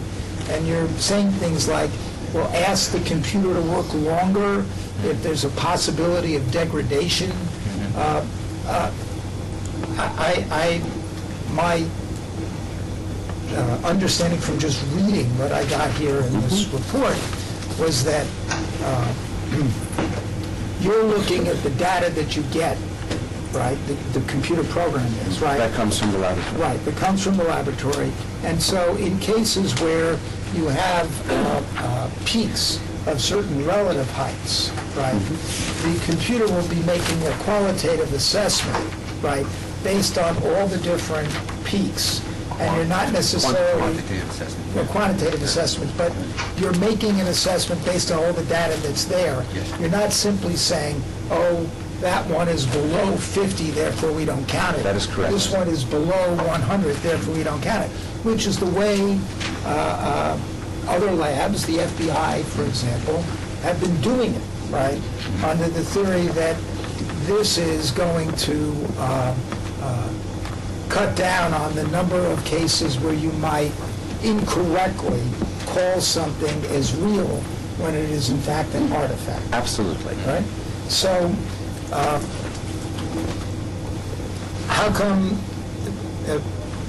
how have you validated this to make sure that your alleles are true as your, I guess... Can I give one quick answer before Barry talks about the validation single most studies? asked question, so go ahead. About 20 years ago, when people were working on statistical computing, there was a realization made in a paper, 1990, that assessing the certainty or the uncertainty of your data was something a computer could easily compute. As statistical method, as the computer, it's taken 40 years for computers and statistical search for people to realize what you can do with them. But what happens, what is the purpose of a threshold? It's to say, what certainty do I have that I can account for this? What's really happening is that around every peak there's a bell curve of some kind, and you're trying to draw a line through it. What the computer does, in essence, is it figures out from the data, using standard statistical methods, what is that bell curve around every peak? So it's steroids, it's thresholds on steroids. It's doing it for every peak based on what the data is trying to tell you. So that's why you don't need thresholds if you let computers loose for 8 hours on these problems, and they're doing this measure of statistical search. They work out the certainty or the uncertainty of every peak in the data based on the data. That's modern computation, and that's what we expect from our computers nowadays. So that answers, I hope, your first question. That's what computers are doing to, in a very strong way, replace the need for thresholds in a much more reliable way. It respects probability and determines what those distributions are. But Dr. Guzman, do you want to talk about the validations, or? Go ahead. Okay. So a number of validation studies have been done based both on synthesized experiments as well as casework experiments. NIJ funded validation studies on Trulio and mixture interpretation 10 years ago, which I had the opportunity to present last week at the NIJ meeting. And with those studies, which were published in 2009 in the PLOS ONE journal, a comparison was made on mixtures of how much information was obtained from each mixture reproducibly. Everything was done twice, so the reproducibility of the computer was measured under different methods and then compared with people. With the exact same data as scored by threshold methods. And what was found was that from this paper, as a result, is that if you look at the quantity of DNA on an order of magnitude scale, 10, 100, 1,000, and you look at how much information was there, the likelihood ratio, you know, a million, a trillion, and so on, that the computer, looking at all the data, showed that as the amount of quantity of DNA went down, and you hit about 100 picograms, or people stopped looking at the data, you could see a straight line, and you could see how much information was obtained based on the amount of DNA, and people were shifted over by a factor of 10. So that was the first published study of what was found in a peer-reviewed journal. In a paper that's appearing in Journal of Forensic Sciences this fall, 2011, in your second newsletter, you're looking at some of the diagrams from there. and a comparison was made on actual cases, adjudicated cases in New York State. There were 8 cases of two-person mixtures where there were 2 unknowns and no victim was available. And then there were another 8 cases, again of 2 unknown mixtures, where the victim was available and used the interpretation. And so we had the computer make the same assumptions that people did. And I don't know which slide it is, but if you look at the one where it's 2 unknown, what happened is that the computer ran it twice, was found to be quite reproducible, with virtually no variation in the match statistic. It's essentially the same. And then comparison with human review using accepted threshold methods on the identical case data showed an average difference of 1 million in the match score. Now, the reason for this is that quantitative methods preserve the identification information that's present in the quantitative data better than putting thresholds through them and discarding the quantitative data. So, and then a similar comparison was made in this validation study on 8 cases where the victim was known, and there the difference was about 50,000 in the match score. Has anybody critiqued this method? It's been... I know, but I mean, has anybody, let me be clear, has anybody published anything or presented anything that's critical of this methodology? Not that, what I do know is that there are groups, particularly in Europe, that are publishing papers that are making available simpler forms of these methods that make the same assumptions that the quantitative... There's a paper out of Denmark and a thesis that came out that's quite popular. There are groups in England and Italy.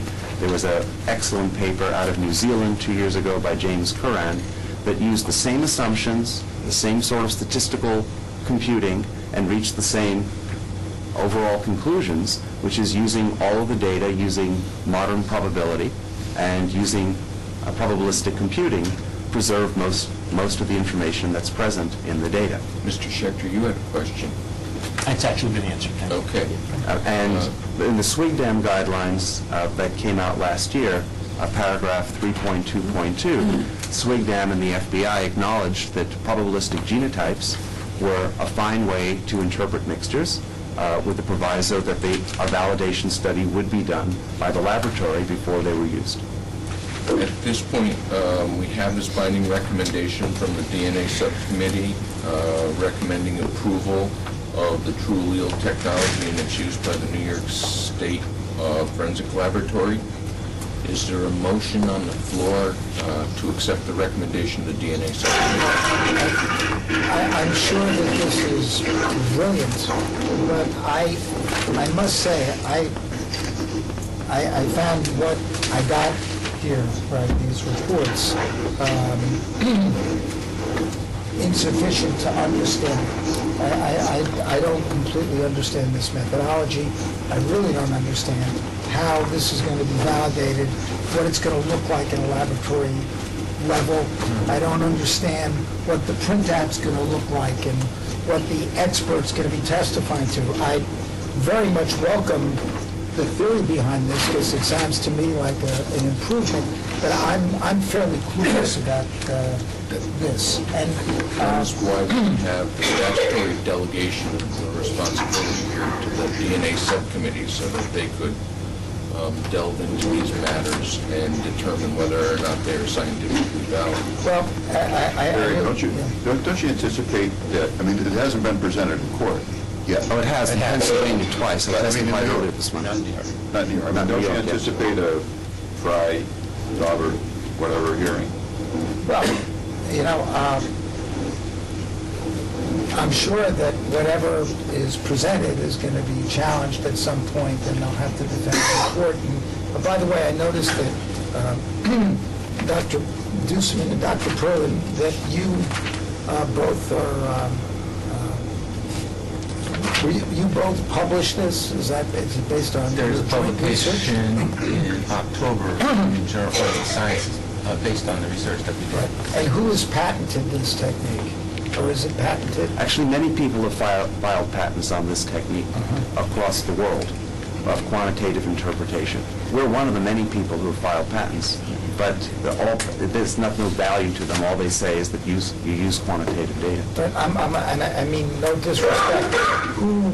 Is there any, will all of New York State be paying for some particular computer program? And if so, who gets the money and how much is it? Or is this, I'm just asking. The development to date has been largely supported by the National Institute of Justice and the New York State Police. Right. So we anticipate... I mean, does that mean that it's a public license and nobody makes money off it if everybody adopts it? No, it turns out that most of the cost of delivering this technology is to educate attorneys like yourself and to educate crime labs in new ways of working. And so the support that's done is for validation studies and a tremendous amount of education. At this point, the best model for that has been a commercial model because there's no federal funds to pay for that. It will be very similar to what we did with the Convicted Offender Data Bank. That the program that we used there to evaluate or assess the quality of the data for Defender Data Bank was an offshoot of this development. And so we brought it online, and then we pay a licensing fee every year to Cybergenetics. But it is a proprietary software package that you have purchased from Cybergenetics. That one, yes. And how much can it be disclosed? How much is being paid and who's paying for it? I don't know. What's to be expected? A typical, I'd be happy to make this statement for you. A typical system that a laboratory can use and get started with that would solve their mixture problems is about the cost of one DNA analyst for 1 year. That's about the cost of a starting system. But the question you're asking is very difficult. It's like, what's the cost of a legal defense? It depends on the scope of what a laboratory wants to do. Laboratories have spent $30,000 on it. Laboratories have spent $300,000 on it. It's what they want in terms of education, training, certification, validation. And on balance, I would say... I don't understand. I mean, are you saying that the software program must cost, a license for that must cost something? And then, what? He just told you that cost. It depends on the size of the lab. What it costs to pay an analyst for the year. What does it cost to pay an analyst for a year? $100,000. $100,000? With benefits. With benefits and so. So the answer is $100,000. Is that what it costs? Per year, or just? No, that's for a system. To buy the system. Many laboratories like support. Right. So you would have to pay $100,000 to buy the system, right? And then it has to be validated. And then you have to, and then it's like a DNA sequencer. A DNA sequencer costs about $100,000, and you have to buy it, you have to validate it, you have to do work with it. Is there some way to average that out for our laboratories in New York State? How much it's anticipated would have to be paid for each of the laboratories, A, to get licensed the software, and B, what would be expected? Is it just $100,000 a year? It depends on what a laboratory wants. I can't tell a laboratory, I don't make policy for laboratories. If a laboratory wants to spend $35,000, they can. If they want more training, support, help, certification, and so on, we don't deny it to them. No, I guess, look, I'm not really being accusatorial. I'm just, these are the questions that anybody would want to, you know, is there some way to estimate how much this is going to cost the labs that are currently doing business in New York, given the output that we have, and what are the anticipated costs in terms of training and well, there's support? First of all, there's no guarantee, I think, that every laboratory in the state is going to want to use it. I think right now we have 2 laboratories that are very interested in using it. The other consideration, I think, is actually a cost. State police and who else? Suffolk County. Yes. Suffolk County. Yeah.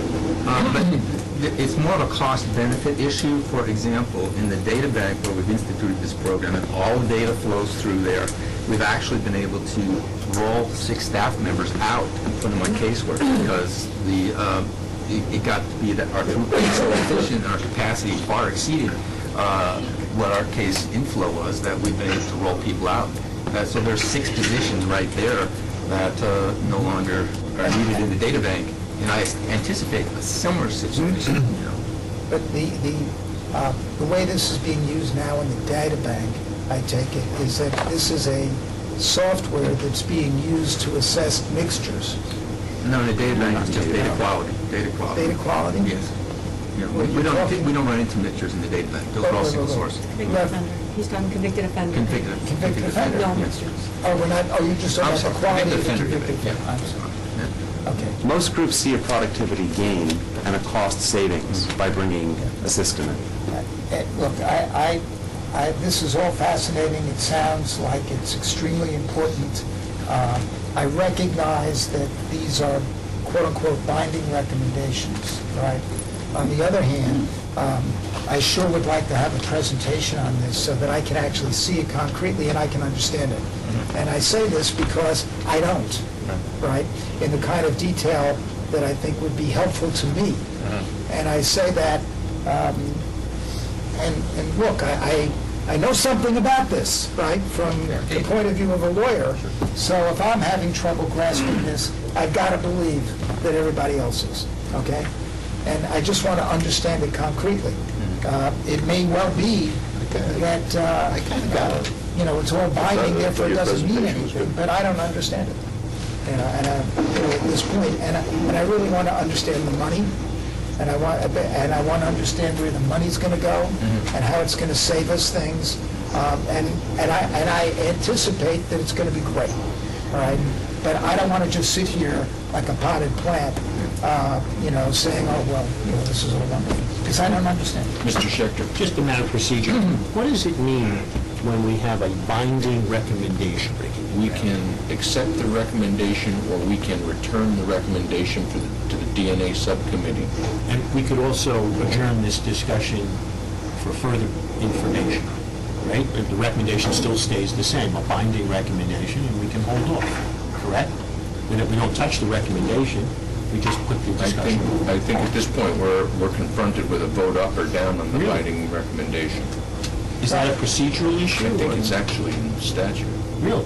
Well, I don't know, we can return it. If we don't agree with it, we can return it to the DNA subcommittee. That would be the procedure. Right. So but look, I don't understand this, and I'm sure I'll like it when I understand it. But this really is not an adequate. Did you get the slide? There was a presentation that was provided.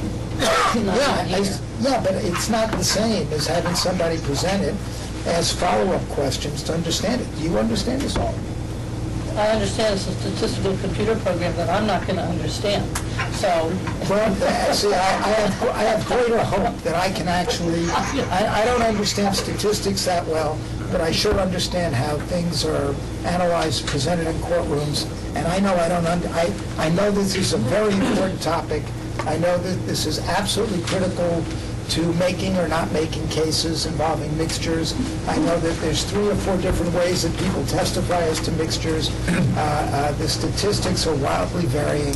This looks to me like an extremely helpful, potentially objective, cost-saving, labor-saving technique. I vote yes, damn it. And I have no idea how it's going to work, and I really would like an opportunity to have it presented before we, so I'm going to have to vote not to accept until I understand it, and I got to believe that, you know, I don't know, maybe Kathleen, maybe you have the... What if you never understand detail? Mr. Schechter. I would just simply, if it's up here for a binding vote, I guess no motion's in order. I suppose I was going to make a motion that says, let's return this binding recommendation to the DNA subcommittee for the purposes of that subcommittee setting a date certain for a presentation for any member of the Commission on Forensic Science who wants to attend, and then have this on the agenda at the next meeting for us to vote on. Actually, that is already There was happened. already a presentation And to the DNA subcommittee, and that... To the DNA subcommittee. Correct, and that presentation was provided to all members. It was emailed to everyone. Well, this is much too complex to understand by that process. I mean, I think the issue that I see, you know, whether or not everyone at the table understands it completely. The DNA subcommittee is the group that vetted this out, and they gave us the recommendation. They are the experts for DNA issues. So, my feeling is if they're okay with it, I don't know that anything that we can hear is going to change our opinion. Well, that's not true. There are issues of cognitive bias. There are issues None here. No, I understand. You're telling me that there's no cognitive bias possible here because all the peaks all the likelihood ratios are determined by computers. And you're telling me also that there'll be complete transparency because every query made of the system is going to be documented and we'll understand it, all right? I don't understand. I'm very, very concrete. I'd like to see it so that I can understand it. I'd also like to I also want to follow the money, and I want to understand who's making money off this and who isn't making money off this and how that works. No, and I don't mean that because I'm going to be asked that question. We're going to be asked that question because this is potentially an extraordinarily important development in this area. I recognize that. And so I'd like to understand it. It is not sufficient for me to just get a slideshow by email and understand it. And it's not good enough, frankly. It shouldn't be good enough, I would hope, for most people in the committee to just say, well, they're the experts. I'm incapable of understanding in some detail exactly what this means. That shouldn't be a good enough. That's not a scientific response. That's not a legally sound response in my judgment. And I don't mean to be offensive about this, but I don't understand it. And I've got to figure that if I don't understand it in any nuanced way at all, that I can't be alone. Because I actually understand something about this subject. So at this juncture, we have a binding recommendation before us. We have a number of board members that have suggested putting it over. Do we have a motion to accept the binding recommendation from the DNA subcommittee? So moved. Sean, I have a question. I thought a binding recommendation by the subcommittee is it. There's no vote by the commission to accept or reject it. It's it. The commission either votes to accept the recommendation or to refer it back to the DNA subcommittee. Well, I didn't think it was even going to follow back to the subcommittee. Well, that's right, rejection. So we have a motion from D.A. Fitzpatrick. I'm sorry, I just had to make one point. Yes. I forgot. After finishing our validation, the key elements, the objectivity, information content, the productivity and everything, we did a comparison of the computer results versus our lab results as part of all the validation process. And we looked at previously adjudicated cases, and in checking our data last week, we found that our DNA, the number of DNA matches that we had made relative to the computer was actually more. We had originally presented to the subcommittee as having missed 5 matches that the computer made, when in fact it was only 2. So the computer results stay, the validation's the same, it's just that we did a little bit better than we had reported to the subcommittee. But we just, in the interest of full disclosure, we wanted to make sure we made that statement, that was out here. We actually talked to Jack Valentine. Okay. So right now we have a motion. Is there a second? Dr. Corrado. Second, further discussion? Yeah, I would really ask that we get a presentation. Does this mean that all the reports that we're going to get out of, for example, the New York City Office of Medical Examiner, are all going to be using true or real? I'm confused because the presentation has been online of what was presented to the subcommittee. It was an hour and a half of presentations. I understand. It's been at the DCJS website, and I know many people who've seen it. It's public. It's out there. It was presented to the subcommittee of the commission. It wasn't that there wasn't. We were asked. No. I'm not suggesting. I'm just saying that this was wasn't presented to us as commissioners. We didn't have an opportunity to have you here or Barry here, nor do I see, to look at a report, to ask questions in a way that is, I might as well be a potted plant. I'm just not Well, capable of it's going not to the website and fair. looking at it. If you vote for it, are you a potted plant? Is that the suggestion? No, the suggestion is... I read the data that was provided. I got on the website, I saw the presentation. I didn't see it all, but I saw enough to satisfy me. I don't know that I'm ever going to understand it more than I understand it right now, because I'm not a scientist. But I thought the presentation today was pretty clear. I think it's exciting. And in the context of what we do and how we do it, we have to make some reliance on the DNA subcommittee. And I don't see why we have the DNA subcommittee review something and then us review it de novo. I don't want to work that way. I understand your questions, and I think at some point in the future you're going to be satisfied with this technology. And I'm not a potted plant. I get it, and I move it. I just would like to add that, just to be clear, this is a vote to allow the New York State Police to use this. It's not saying that everybody in the state has to use it. It's just saying that this is a program that can be used. Right, and it's not saying that it's not going to be challenged when they attempt to present it in court. It's certainly going to be challenged. Any further discussion?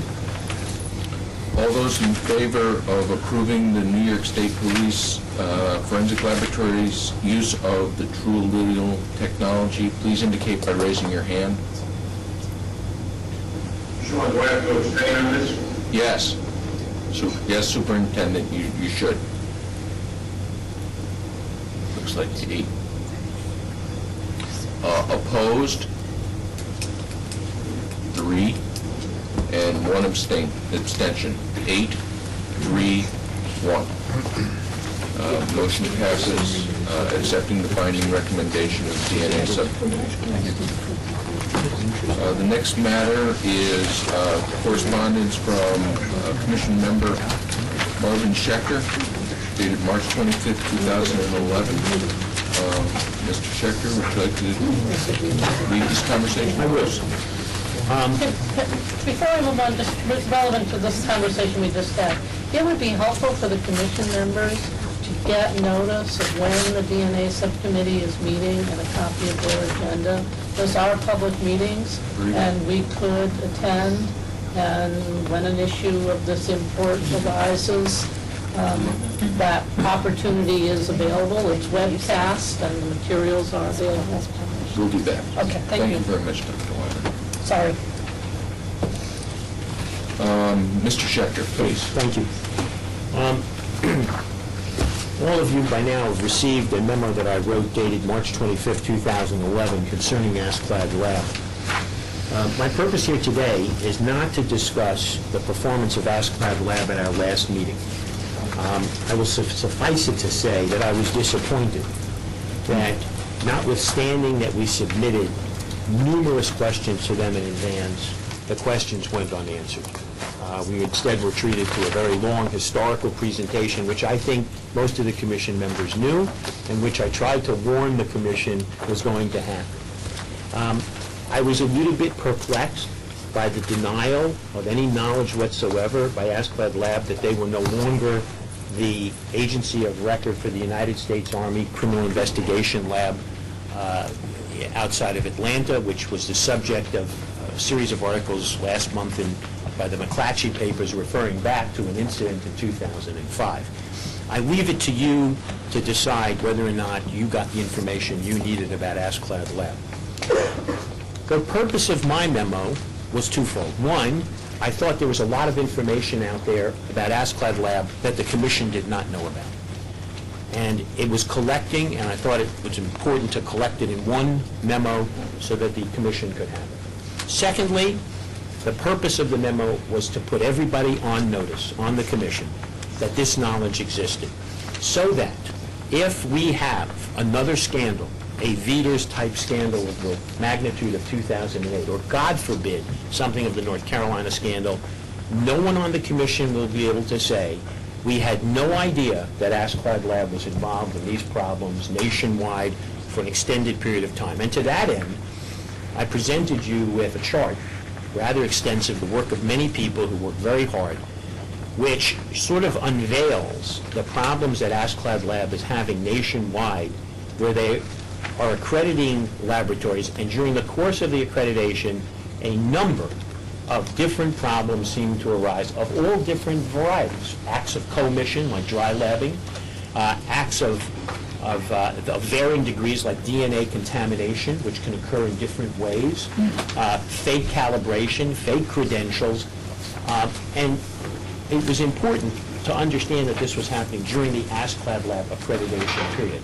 There were many, many other lab failures that had nothing to do with Askeladd Lab, because Askeladd Lab is not the accrediting agency, or it occurred before Askeladd Lab came on board. So here is the problem. I see it after the memo has been written. We have the North Carolina scandal. It is now, and I will send this to all the commission members because it just came out the other day. This is the latest article in Champion, which is the National Association of Criminal Defense Lawyer magazine.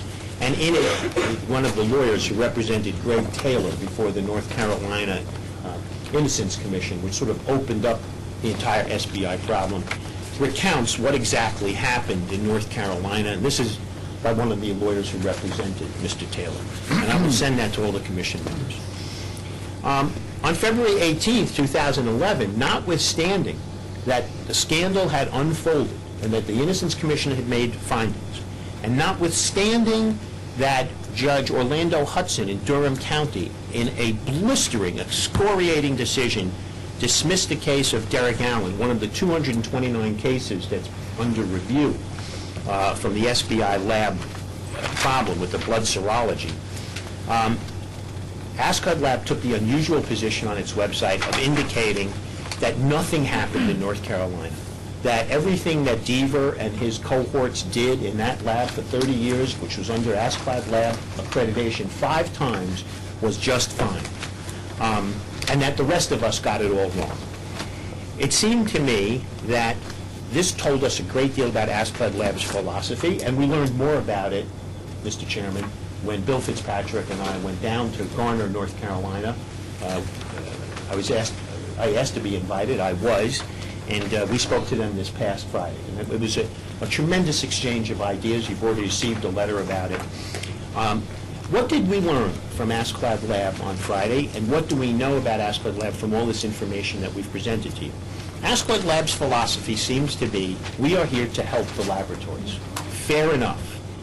But it is a different ballgame together when Askeladd Lab goes beyond advocating for better science, better laboratories, more funding for laboratories, and takes a position that a particular kind of blood serology, which has now been the subject of at least 2 major decisions in North Carolina, which found that the lab was in error, the lab had not performed properly, plus an audit by the Attorney General of North Carolina that indicated there was huge problems here.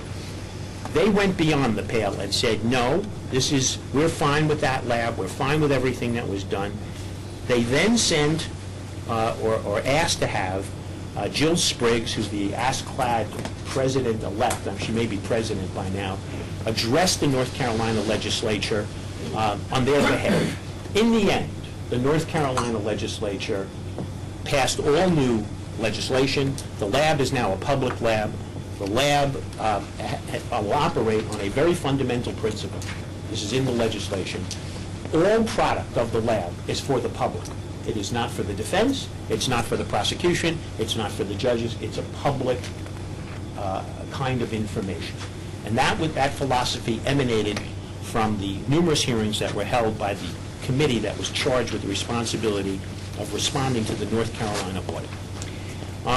One of the things that came out of the legislation was that in North Carolina, if you were a laboratory, you had to be accredited by Askeladd Lab. That is no longer the case by way of legislation. That is no longer going to happen in North Carolina. Doesn't mean that Askeladd Lab is thrown out of North Carolina, but it means they're no longer the exclusive agent. In addition, we found out on Friday, and it's something that I think we knew, but it had never been expressed so frankly, and I think it was an honest statement on behalf of Askeladd Lab. I questioned in this memo and in my statements to them on Friday, why is it that we are finding out about all of these lab incidences after the fact in San Francisco, in North Carolina, in Michigan, and these are all Askeladd Lab accredited agencies? And of course the answer is this. In order for Askeladd Lab to function and operate as a peer review group, an accrediting agency, they had to get the labs to buy into one concept, and that was confidentiality. In other words, they guarantee confidentiality to the laboratories, period. So for example, when you go to Askeladd Lab, and we did on Friday, and you say to them, you have a complaint system where if an attorney like Schechter makes a complaint and says this lab screwed up, I was in court and I saw the testimony, they investigate that internally. And if they determine that there's a basis for my complaint, they then hire a case manager, usually from out of state, and they did that actually. They hired somebody from New York State at one point. And they generate a report. They send the report, after it's reviewed by their board, they send it to the lab. And the lab has a choice. It can contest or correct. If the lab says, you know, Askeladd Lab, you're right, we're going to correct, and they do, that's the end of the story. It ends. No one knows what happened, including the attorney or official or whistleblower or whoever it is that made the complaint. Why is that? And the answer is because the loop is closed because it's confidential. I said to Askeladd Lab on Friday, how is it possible, assuming no statutory obligation, that if you come up with information in the course of your investigation that there's exculpatory evidence that you know about, and an attorney is in a post-conviction proceeding, that you would not turn that evidence over to them? And their answer to that was, we have not had that situation. But in point of fact, an attorney down there in the Good case, which was a death penalty case that is now, at least through one set of litigation, he's no longer on death row. The guy has now been sentenced to life, and they're starting all over again to challenge the conviction. They had the information. They had a lab report. They had an investigation report, and it was never turned over to the defense attorney. The defense attorney got it, interestingly enough. It was sent to her by a major New York newspaper in a fax. Astounding. So, here's the problem, as I see it today. They have the confidentiality requirement that binds them. That means that if they have to guarantee confidentiality to the labs while they inspect them and help them and go through their problems, we don't get to find out about it. And when I say we, I mean this commission. Because the default position for the commission is we rely on the Askeladd Lab reports. So we don't necessarily know at this point, sitting here today, that every time we look at a report that we're getting everything. Forget for the moment that we took a look at some of these reports since September of 2010. I asked questions at the September meeting last year about testimony of experts. And we got a slew of answers that were somewhat amazing and certainly at odds with what the directors had signed off on the lab inspection forms that Askeladd Lab asks them to sign off on. Secondly, because the system is closed and we can't find out about it, there are other people who don't find out about it. Now, it is rather amazing. You have to admit that coincidence sort of goes out the window. When we have a meltdown in Nassau County, and we don't know yet what the cause of Nassau County was, it's under investigation, and the district attorney of Nassau County, the chief law enforcement agent, says, I had no idea that on a previous occasion the lab had been placed on probation by Askeladd Lab. Okay, if it were one person, you could raise, and Bill did on Friday, a number of possibilities about how the district attorney of Nassau County might not know that, or did know. But on the West Coast, in San Francisco, we had a similar incident with a DNA mix-up. And in that instance, and in the case of Miss Madden, the district attorney of San Francisco said the same thing as Miss Harris. This is almost a year and a half before Miss Rice said the same thing. She said, I had no idea this was going on. No one told me. I didn't get this information.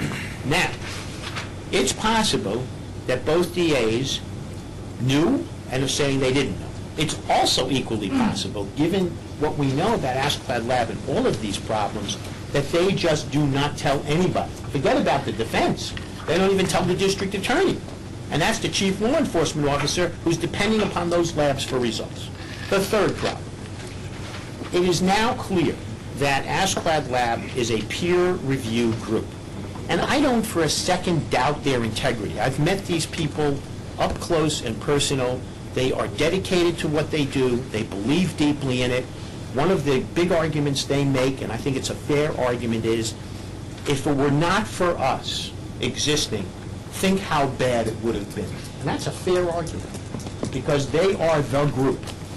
But that doesn't answer the problem that we're having, which is, as good as they are, and as great as the 16 different iterations have been of the Askeladd Lab rules and regulations, we still continue to have these problems. And finally, I said to them, look, I said, fine, look, you know, you can't say we're trying to get better and get better and get better when the same problems are arising nationwide and in New York State as they have been for such a long time.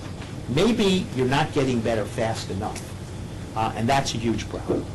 I concluded in my report by saying that this is a flawed model and a flawed agency. And I didn't say that in a negative way or a mean-spirited way. I said it as a cold, hard fact, as a lawyer doing an analysis. You cannot say to the world at large, when your experts take the witness stand and the first words out of their mouth to the jury, to the 12 jurors, is, I work in an Askeladd Lab, accredited lab. You want the jurors to believe that that laboratory has been inspected and is doing well. So as juror number 7, he doesn't know about this world. But he does know that if somebody says it's accredited, then I can believe the testimony. Yet Askeladd Lab persists in saying, and it has said it sometimes, and it's been heard at this commission, that this has nothing to do with us. These are isolated problems. All we do is we go in, we inspect, and there's not a damn thing we can do about people who engage in acts of commission, etc. And yet, one of the things that the chart reveals when you look at these problems is these are not isolated incidents. They involve supervisors. I mean, Debbie Madden was stealing cocaine for 7 years in San Francisco. No one caught it. No supervisor caught it. The Askeladd Lab quality assurance system didn't catch that. I find that very hard to believe.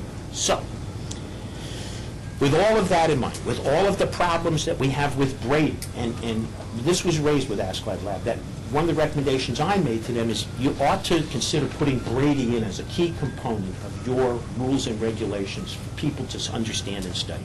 Okay, one of the answers that came back from Greg Matheson, who's on their board, was that how can we do Brady when the lawyers don't understand Brady? You know something? There's a little bit of truth to that. The defense understands Brady. Prosecutors have a different idea of Brady, and we've been arguing about this for 20, 30 years.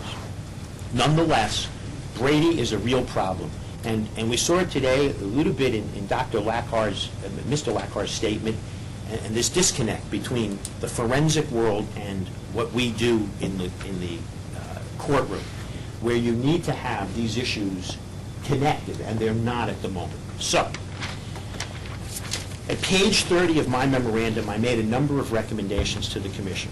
I don't think we can continue blindly going forward week after week, month after month, and raising our hand and saying, this analysis by Askeladd Lab is good enough for us.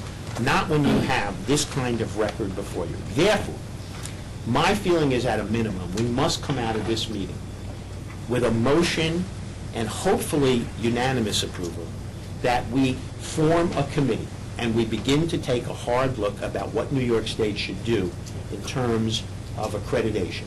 Should it be that we put this out to bid, that we require that there have to be other people coming in? Should it be that accreditation in New York State be handed over either through legislation or through a recommendation of this commission under its rulemaking powers to a particular agency of the state, such as the Department of Health? But whatever it is, we have to do something. And that is where I stand on this issue, and that was the reason I wrote the memo. Dr. Perot. I would just like to say a few things. The first is that, and I read the memo very well, and looked at the chart, and I guess, some of the things I think we need to also make points of is if we look at the 2005 Census of Public Crime Laboratories and look at the number of lab requests that were completed in 2005, it was about 1,820,000. So if we assume that the numbers were at least that, if not more, over 5 years, that averages out to about 9 million requests a year. 9 million forensic examination requests were completed by public crime laboratories in that time. So in that time, you found, and I think I added this correctly, I did it last night, 36 instances in your chart where there were problems. So out of 9 million requests, we come up with 36 instances. When I looked at that chart and I broke it down, I'm seeing 4 laboratories that have problems with employees that are stealing drugs, drug analysts that are stealing drugs. That's something that is unfortunate, and I think the laboratories, we need to have things in place to try to prevent that from happening, obviously.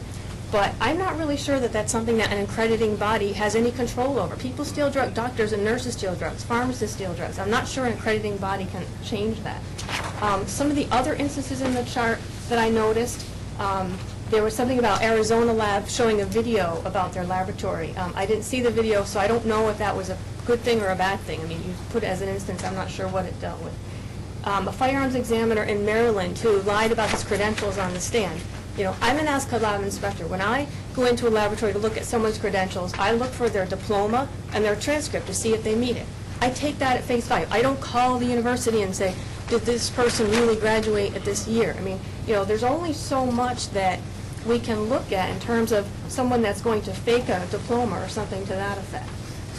The other thing I want to point out is that the laboratories in that chart, the New York State laboratories, Erie County, Monroe County, and the New York City Police Department laboratory, all self-reported. They found those things in their laboratory and they self-reported them, okay, as corrective action. So in New York State, in that sense, the system was working. The New York State Police issue with the trace section was found by ASCOD Lab.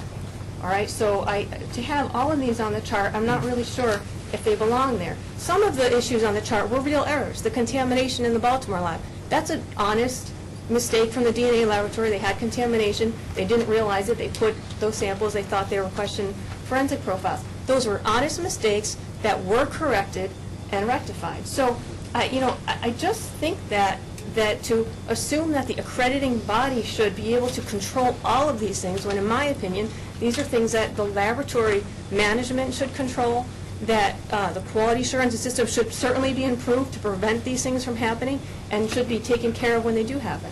I just don't see that that's something that is necessarily a failure of the accrediting body.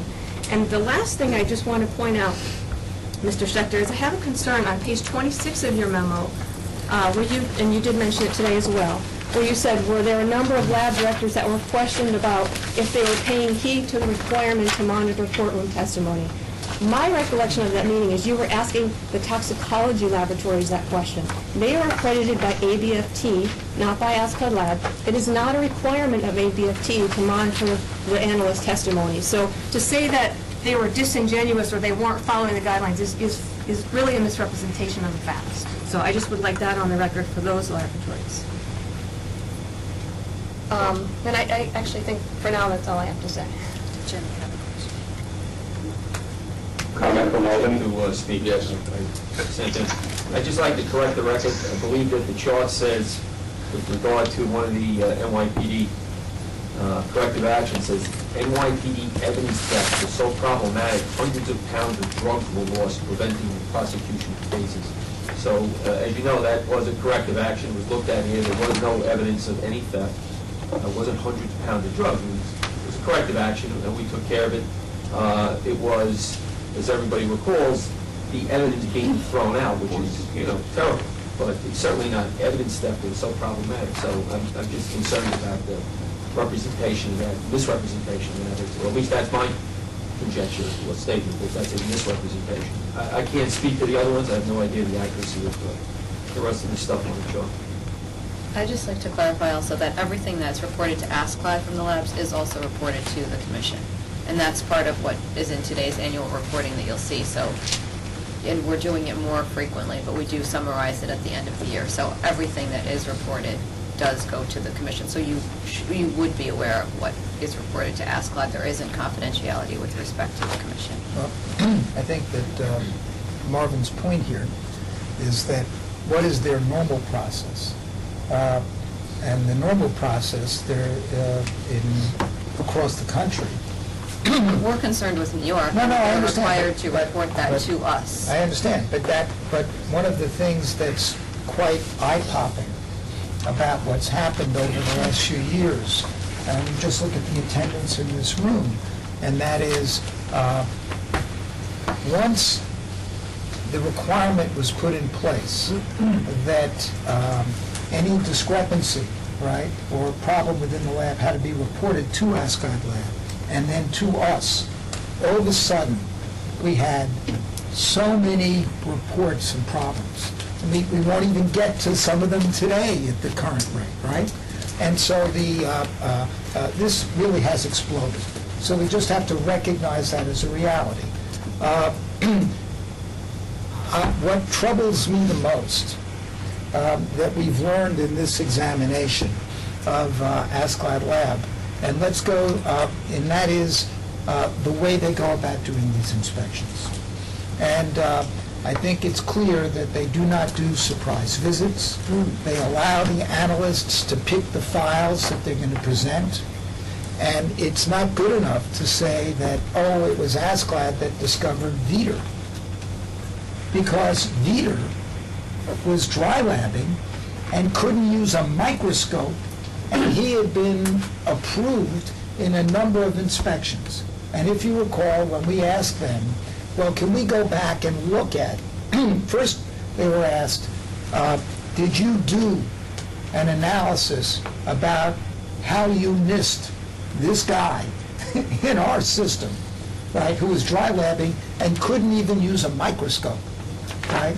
And they said, well, we couldn't go back, we didn't want to go back and see. It occurred to us, but we decided there was no reason for us to go back to see why we missed it as an accrediting body, which I think was troublesome. All right, that was last week. Well, I don't recall anything in the IG's report where they said Veeder didn't know how to use a microscope, so I don't recall that in the report. I think that was... He was using a method, he was using one or two methods, not both methods. But he couldn't explain his own results when he was asked. I mean, he has fundamental inability to do these things. Come on. And the question is, why wasn't that discovered years earlier, right? They did not, when we asked them last time, did you think it was important to go back and figure out why you missed it? Their answer was no, right? We didn't conduct an analysis of our own accreditation system and why we missed it. And then we were asked, well, can we go do that now? And they said, no, you can't do it because the notes of our inspectors were destroyed. And that was our standard operating procedure until we joined the International, so only recently would we have these things. Now, that's unacceptable. You couldn't even go back and find out why they missed a dry labber who was completely incompetent. And it is not acceptable that they don't have the capacity to do surprise analysis and visits, and it is not acceptable that they allow the analysts to provide their own work product. That is not what I understand from Ann is the way that the Department of Health conducts its inspections. Now, having said all that,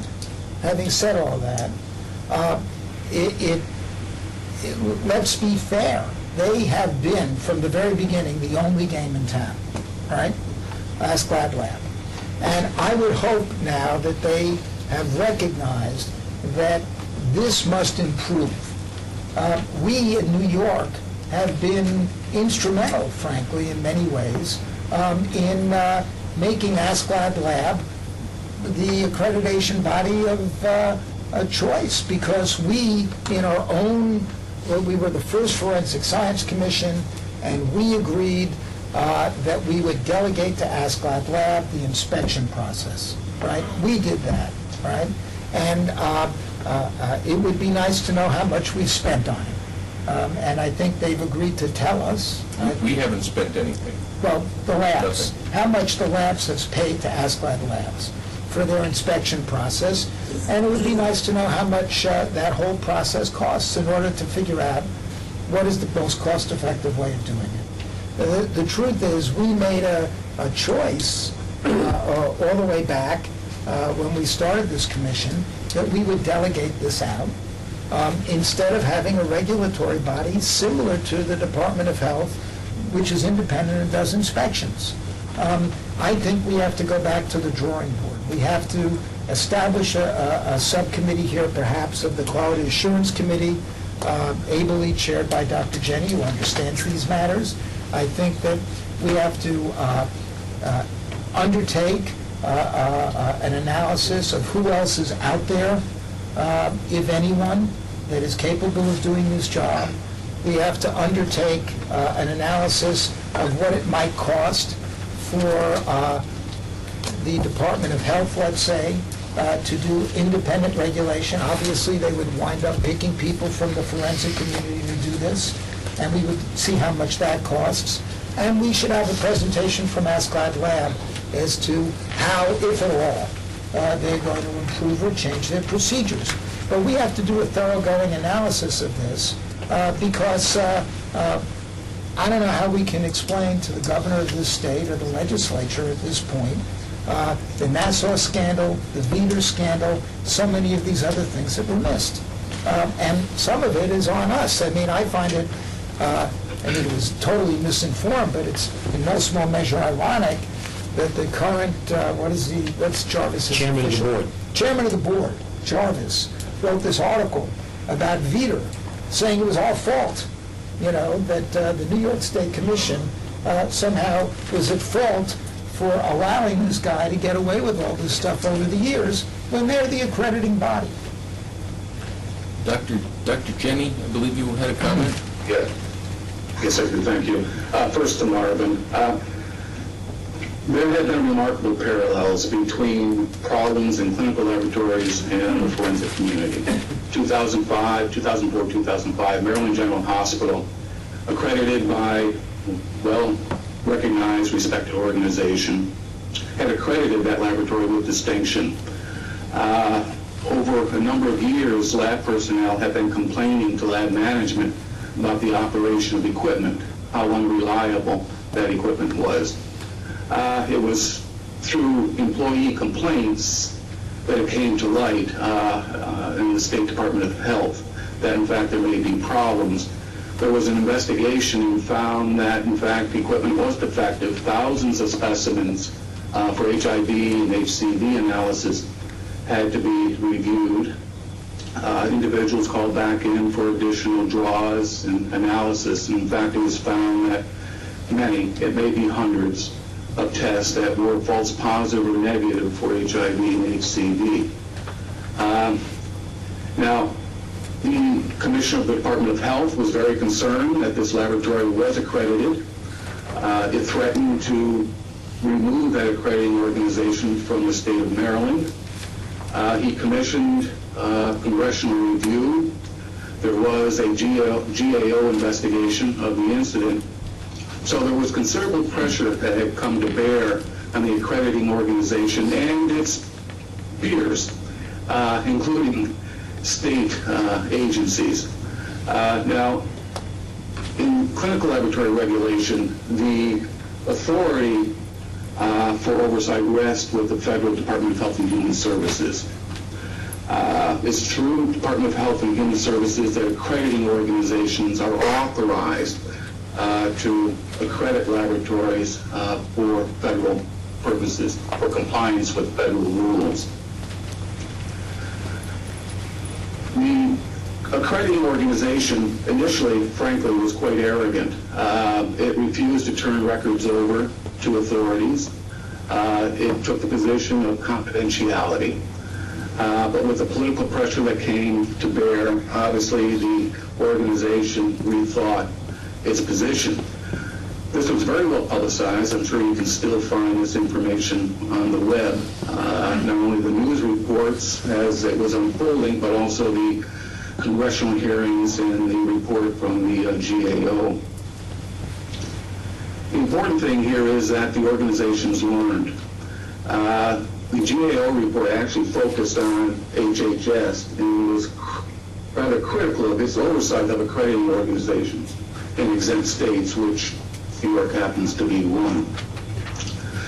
The HHS immediately convened a meeting of all the accrediting organizations, termed it Partners in Laboratory Oversight. It was only at that point in time where the accrediting organizations actually talked about the practices that they apply in lab survey, how they evaluate proficiency testing performance, and how they react to performance and proficiency testing.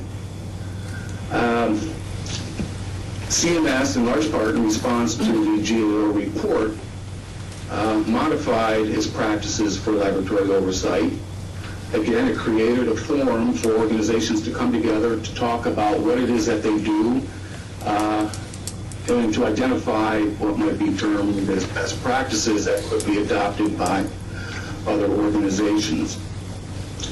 There are a couple of outcomes of relevance to this discussion in the way of complaints, because unfortunately, complaints often are needed to point to problems in laboratories. Those closest to lab operations who have real concerns about the quality of services provided, under ISO ASCLD Lab, it's their obligation to report their concerns to management, and in turn management to go take its upline to address those concerns. That didn't happen in Maryland General. So in response, this accrediting organization now requires accredited labs to post in the laboratory a placard that states, if there is a concern, if you wish to lodge a complaint that's not being addressed within the organization, this is the number to call, and that's the number for the accrediting organization. Other accrediting organizations have required the same. CMS did respond to the GAO critique about announced inspections. There are mixed opinions on the value of unannounced inspections, but it is now a requirement through CMS at the recommendation of the GAO that all inspections are unannounced. Through it all, it had been a good 5 years of activity among accrediting organizations and states and the federal government for CLIA enforcement to refine its practices. But in the end, we were all learning organizations. It's required, there's actually a protocol on the CMS website for complaint triage. And that triage, it categorizes complaints as to severity, and if a threshold is established, and presently that's determined by the accrediting organization or by the state, there must be notification to the federal government and the other accrediting organizations the existence of that complaint, primarily to the federal government and the state agency, the federal agency for a region. And because there are laboratories that are accredited by many organizations, there was the assurance that each accrediting organization over that one laboratory is informed of the complaint. As I understand, that's a requirement for accreditation that laboratories allow that practice so as not to, confidentiality obviously is concerned among all involved, because many of these complaints after investigation are proven unsubstantiated. And of course, the laboratory's reputation can be severely harmed based on complaints that have no merit. So there are the protections to the laboratory as to how these complaints are made known. The federal government, CLIA, does require all complaint investigation sanctions be published on its website when they have been substantiated, and again, sanctions taken. Just to sum up, with regard to the accrediting organization that was found at fault for this particular lab, and I have to acknowledge it was a problem among all accrediting organizations, just this one came to light. It was quite severe in the findings of erroneous lab services for rather serious agents, HCD. We've all learned against it. Practices have been transformed, most certainly by the primary affected organization. Going to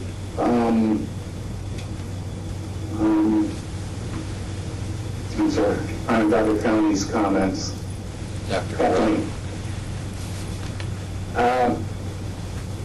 I agree with you that you can't lay all of these problems at the feet of the accrediting organization. Everyone that has a stake is responsible.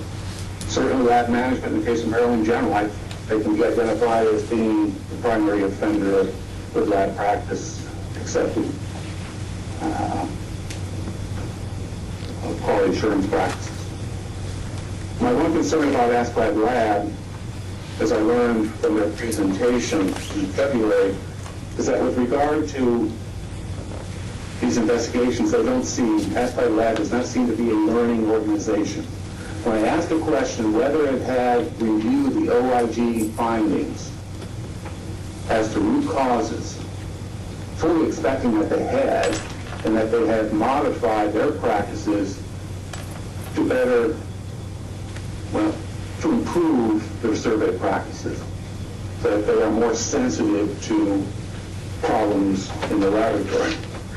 Only to learn, as Barry has stated, that, in fact, no, they hadn't. And if they chose to, at this point, in many instances, the records are available. Can you still hear me? This is gone. Yes. No, we hear you. We hear you. Yellow. So that is the concern with AskLab Lab. It hasn't taken advantage of reports prepared by organizations such as OIG, and that's a marked contrast to what's happened in the clinical laboratory industry and laboratory oversight. And the question is how to address that. I was also very pleased to learn from the meeting with AskLab Lab that if in fact this commission and the DCJS identifies practices that it wishes to impose upon laboratories that would be a proven benefit to the quality of services provided, then AskLab Lab would adopt those requirements and that it would survey lab compliance in New York State for those requirements. So I do think there's an opportunity to work with the organization,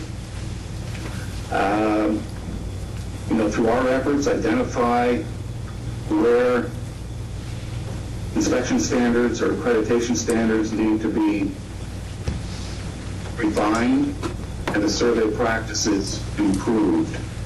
I am hoping that AskLab Lab would be receptive to that and release us at time. Obviously, at AskLab Lab, unlike the clinical arena where there are many accrediting organizations, we don't seem to have that in the forensic community. There are obviously two recognized by this commission. If there are others out there, I agree with Marvin and Barry wholeheartedly that they should be considered for accreditation purposes in the state. I guess I'm somewhat surprised that they haven't approached us. I'm not aware that those other organizations have approached New York State as an accrediting authority. And if that indeed is the case, I'd be interested in knowing why. There are limited opportunities in working with or identifying accrediting organizations. And we have to hope that we can establish a relationship so that moving forward, our mutual needs and concerns are addressed. District Attorney Fitzpatrick. Thanks.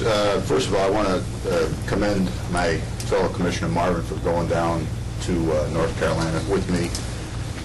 We didn't have a lot to do in Garner, North Carolina, but I give Marvin credit for going in and speaking his mind. And my impression of the meeting was very, very positive. Marvin spoke for about 70 minutes, uninterrupted.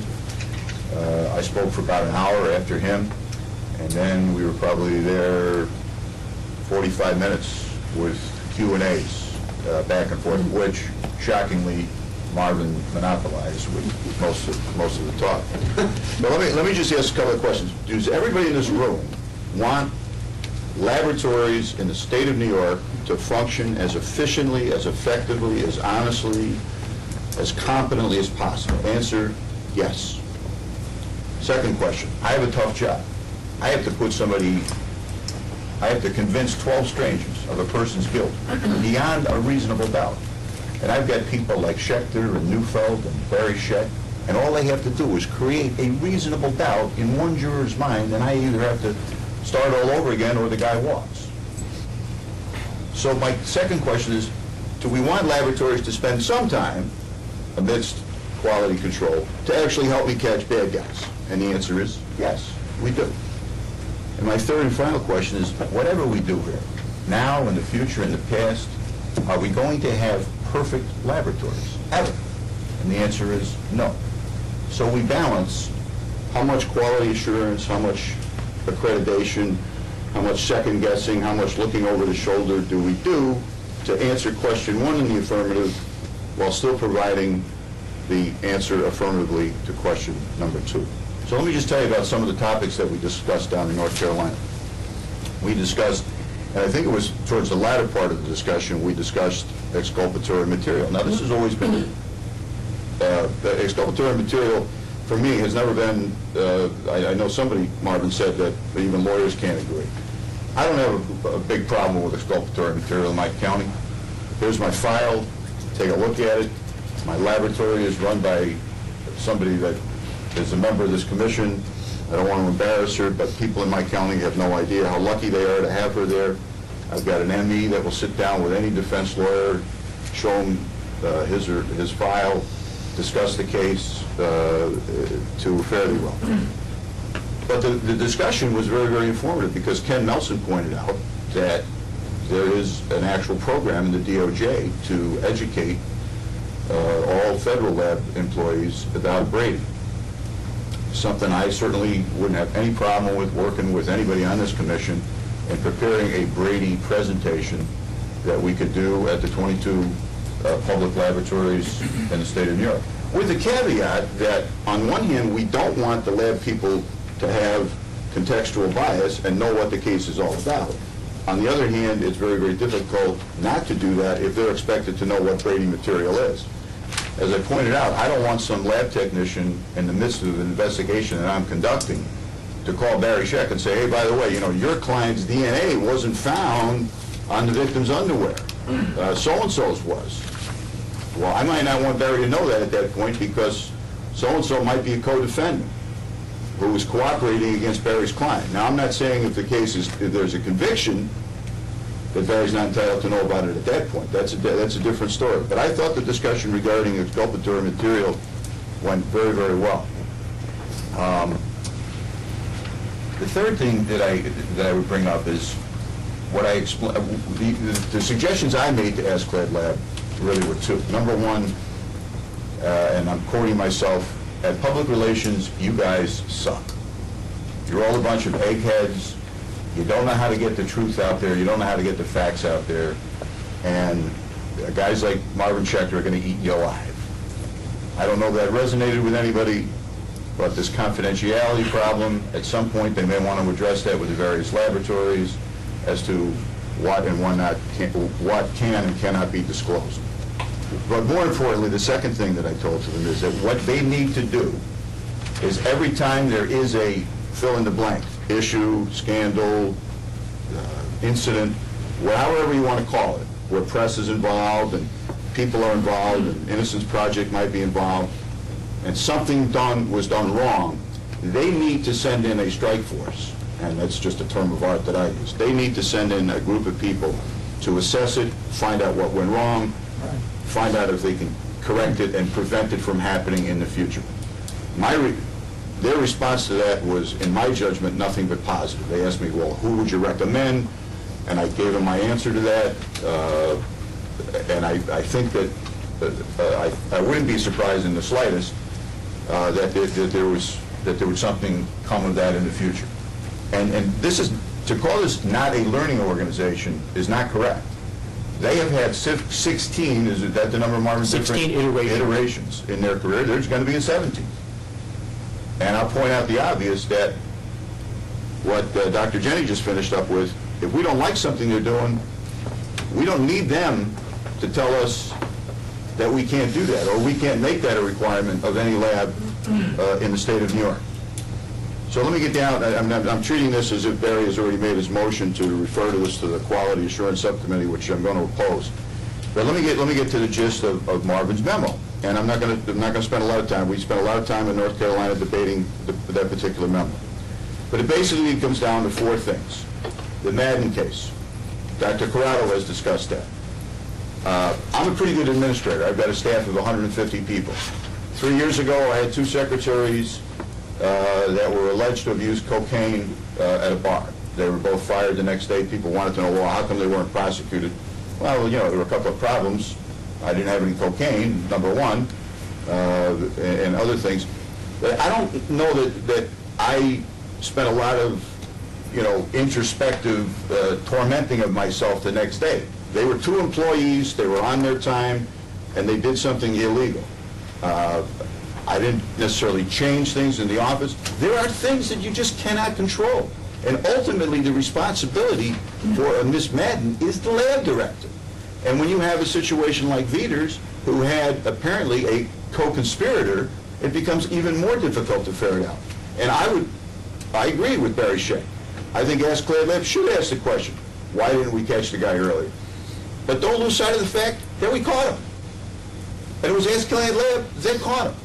And you take out Ask-Clad Lab, or God forbid, Marvin, as you suggested, you open it up to the lowest bidder, forget about it. What are we going to do? You know, I could name that tune in 3 notes. Ask-Clad Lab stinks, so let's get somebody that's cheaper. And then, so that's, well, I've said enough about Madden and Veters. The Derek Allen case, I don't know what the agenda is of the judge. Never met the man, never seen him, don't know what he looks like, don't know anything about him, other than what I read. And what I read was he excoriated the North Carolina laboratory for destroying the evidence in the case. And first of all, what is the case? Adisha Artis, that's the name you didn't hear. That's the 2-year-old victim, allegedly, of Derek Allen, who had her vagina ripped open and who had some blood in her panties. And Mr. Allen, by the way, pled guilty, admittedly an Alfred plea. But he stood in front of a court and pled guilty and took 50 years in the can for something he claims he didn't do. Is it possible? Sure, it's possible. It's possible Casey Anthony had nothing to do with the disappearance of her child. I mean, lots of things are possible. But those are the facts of that case.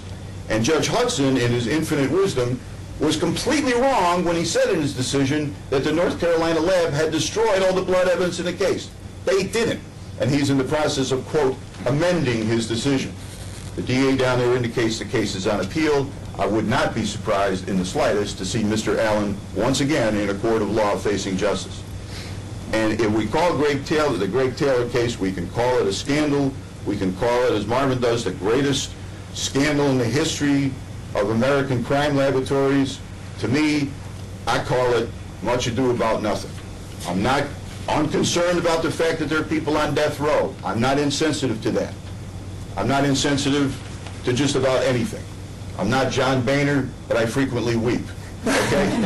And I'm telling you that Greg Taylor wasn't convicted because of faulty forensic science. He was convicted because his lawyer was too stupid or too lazy to walk into a lab technician and say, could you please talk to me about the trial testimony that you're about to proffer in this case, where my client is potentially facing the death penalty. We call it a scandal, we can call it anything we want, it is what it is. I suggest to you that if you pass this motion, my alternative is to give Ask-Clad Lab some time to listen to what Marvin had to say. They couldn't have been more respectful to him. They were all taking notes. They asked good questions. He gave good answers. I had dinner with a bunch of them that night, expecting them to, you know, say things that they normally say about Barry Scheck. They didn't. You said about I mean, they're not going to invite him back, but they listened and they had salient things to say about what he said. Give them some time to absorb it. Because the scenario that's going to happen is next time Dr. So-and-so gets on the stand in a courtroom in the state of New York and says, my laboratory is accredited by ASCLD Lab, very formal, very nice, very good. Cross-examination is going to be, well, isn't it true that ASCLD Lab right now is being considered of being decertified by the New York State, by the bipartisan Prosecutor and Defense Commission on Forensic Science in the state of New York? That's where we're going. I say, if it ain't broke, don't fix it. I think these people on ASCLD Lab do a tremendous job. They're not perfect. They're the best in the business. I reviewed, looked at FQS. If there's others I'm not aware of, I'm willing to be educated. I'm not saying that 6 months from now, somebody may come along on their own and present to us and say, look, this is a better way to do it. But to say that ASCLD Lab is not a learning organization just isn't the case. And I very doubt I'm going to have anything more to say. We've had a lot of dialogue. Does anyone want to make a motion? Yeah, maybe I'll amend it. I don't want my motion here, maybe we can work on it, to be construed as saying that we ought to get rid of ASCLD Lab now, or that they couldn't amend their procedures or explain what they're going to do. No, I think that we should work with them. The likelihood is that there don't appear to be any really great alternatives, or there may be an alternative in terms of a state system. I don't know. But I do think that we have to have more than just these, sort of rhetorical meetings back and forth. Bill, I just got off the phone with a lawyer named Ben Ostrower, right? Upstate, you know this gentleman? What? Saratoga Springs. Saratoga Springs. First night, no. Yeah. Did you hear about the decision of the judge, Jim? I did. I just got the decision from the judge on. Yeah. This is a case, and Jim would know much more about it, I guess, than I. But we've been looking at the transcripts here. This is a Veeder case, okay?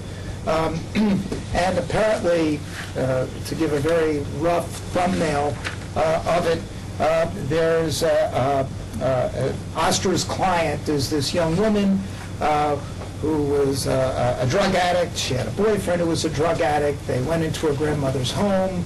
The boyfriend beat the grandmother to death. Apparently, she was then taken to steal something. That she was then taken, buried in the snowdrift. Duct tape was put around her mouth. When the Oster's client was confronted, she claimed that it was that Veeder said that there were fibers from gloves that were found on the duct tape. She admitted to the transaction, but said, no, I didn't put the duct tape on her. I didn't have anything to do with that. But Veeder gave this analysis saying that the fibers from the gloves came on the duct tape. The client... Well, you why don't you... Go ahead. You tell it. You tell it. Position. We had there was a plea of guilty. Right. Part of the evidence that we turned over, we had an open discovery policy, just like Onondaga, and her attorneys came in and looked at everything we had, including all of the evidence that the State Police Crime Lab had provided us. One of which was Gary Veeder report that dealt with some degree of relevance of the duct tape that was found at the scene and the gloves, and it was not an absolute match. It said it was consistent with or didn't exclude, I guess is how it actually... I think, wasn't it one fiber was similar to it and one was identical, right? I think that's right, yes. Yeah. She pled guilty. Right. And agreed to testify against the co-defendant, yes. Boyfriend. And we had a whole series of hearings about the duct tape, the most recent of which was her attorney, who said to her, and said to us that he never, not Mr. Osterhoff, but her then defense counsel, who said that he missed the significance of the duct tape and didn't really discuss it with her. And I think he's potentially now built an ineffective counsel issue, which is really, I think, the issue here. But nevertheless, the judge today issued a decision that gave her her plea back and is now going to allow for a trial. Just the point I'm really trying to make about all this is that according to the motions that were filed and the hearings that were just held, is that Veeder, at least this is their allegation, that Veeder actually had placed a hair on this duct from the glove on the duct tape, the one that was identified as identical. This led, the results of this led this particular young woman to plead guilty and then turn state's evidence against the other guy, okay? But she kept on saying it wasn't my gloves, right? This guy's then acquitted.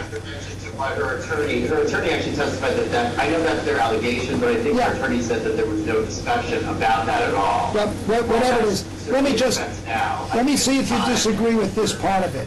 My understanding is that what one potential take-home lesson here. About what her told at the time relative to her effectiveness of counsel during the process of the. Folks, we're getting pretty far afield here. I'm trying to make one simple point about what happened.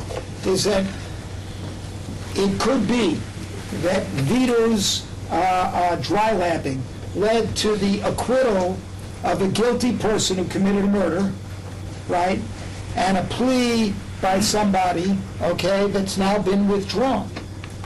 So, and this is the real take-home, is that the Inspector General's analysis of Veeder was delegated out to people in Ohio who I think were former ASCLD inspectors.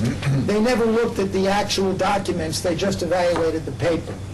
The claim here is that now when you actually look at the evidence, you see that he dry labbed, that he actually planted something. That's at least the defense allegation here, right, by Dr. DeForest, who actually examined all this stuff. It's yet another... I'm sorry? It's a bit disingenuous.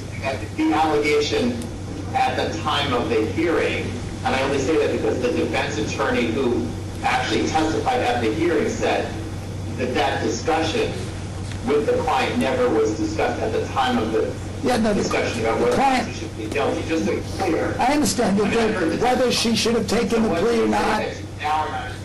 I guess what I... You need to be very careful about that. Right, okay. My understanding from looking at the photographs and the hearing, I'm not concerned about, I'm only concerned about the possibility that his false report, if it was a false report, and DeForest seems to think so, and I looked at the pictures, there seems to be some credibility, led to the acquittal of a guilty person and a guilty plea of somebody that has some culpability, but arguably her claim is not the culpability that she pled to. Having said all that, the real problem is when you went back and looked at the actual evidence, even the Inspector General, Joe Fish, who did a great job, I think, on a lot of these things, they didn't actually look at the evidence itself. They just did a paper review. So what I'm trying to get at here is that we need really to re-examine this system. We need to work with ASCLD Lab if that's the solution. We need to look at something else if that's the solution. Nobody's saying get rid of these guys. I don't mean this as a hostile negative thing. I'm saying that there are some serious problems that we've uncovered here. And that we need a committee to look at this and make an evaluation and the cost effectiveness. I'm not proposing the committee to get rid of them. I gotta end the debate here, folks. We've been talking about this for a long time, and I'd just like to know what the motion is, if there's a second for the motion. Right now, as I understand it, under the Federal Code of Federal Statutes, 42 U.S.C. 14132. 14132B. There's only two accreditation bodies in the entire United States of America that's authorized to accredit DNA labs, and one of them's ASCLD Labs that has 358 labs under accreditation, and the other's FQS has 42 labs under accreditation.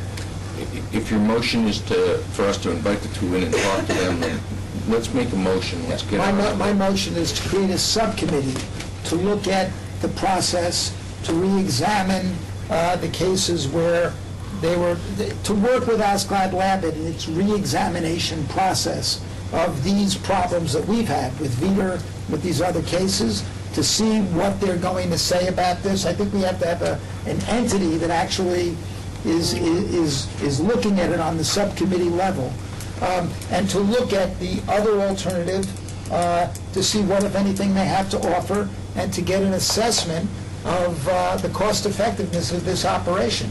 And I think it would just be a subcommittee of Dr. Jenny's Quality Assurance Group, because if I understood his presentation, what he was saying is to make sure that if we stick with them, that they are actually a learning organization, and when you have these kinds of system failures, there has to be some political pressure put on the people to make sure that they're actually going to respond, and that's what we need.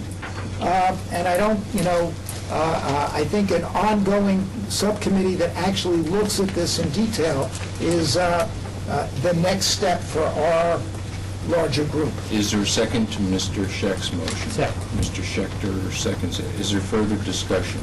Ms. Bianchi? Yes. I just wanted to... I'd like to Hold on comment. 1 second. Whether we need an additional subcommittee, I do question that. Certainly a work group working with the Quality Assurance Subcommittee. Barry, you're on the Quality Assurance Subcommittee. If you wanted to take a lead in that work group, we'll certainly work with you. The way you present it, Barry, certainly dovetails rather nicely with the objectives of the subcommittee. Yeah, So I would propose a work group.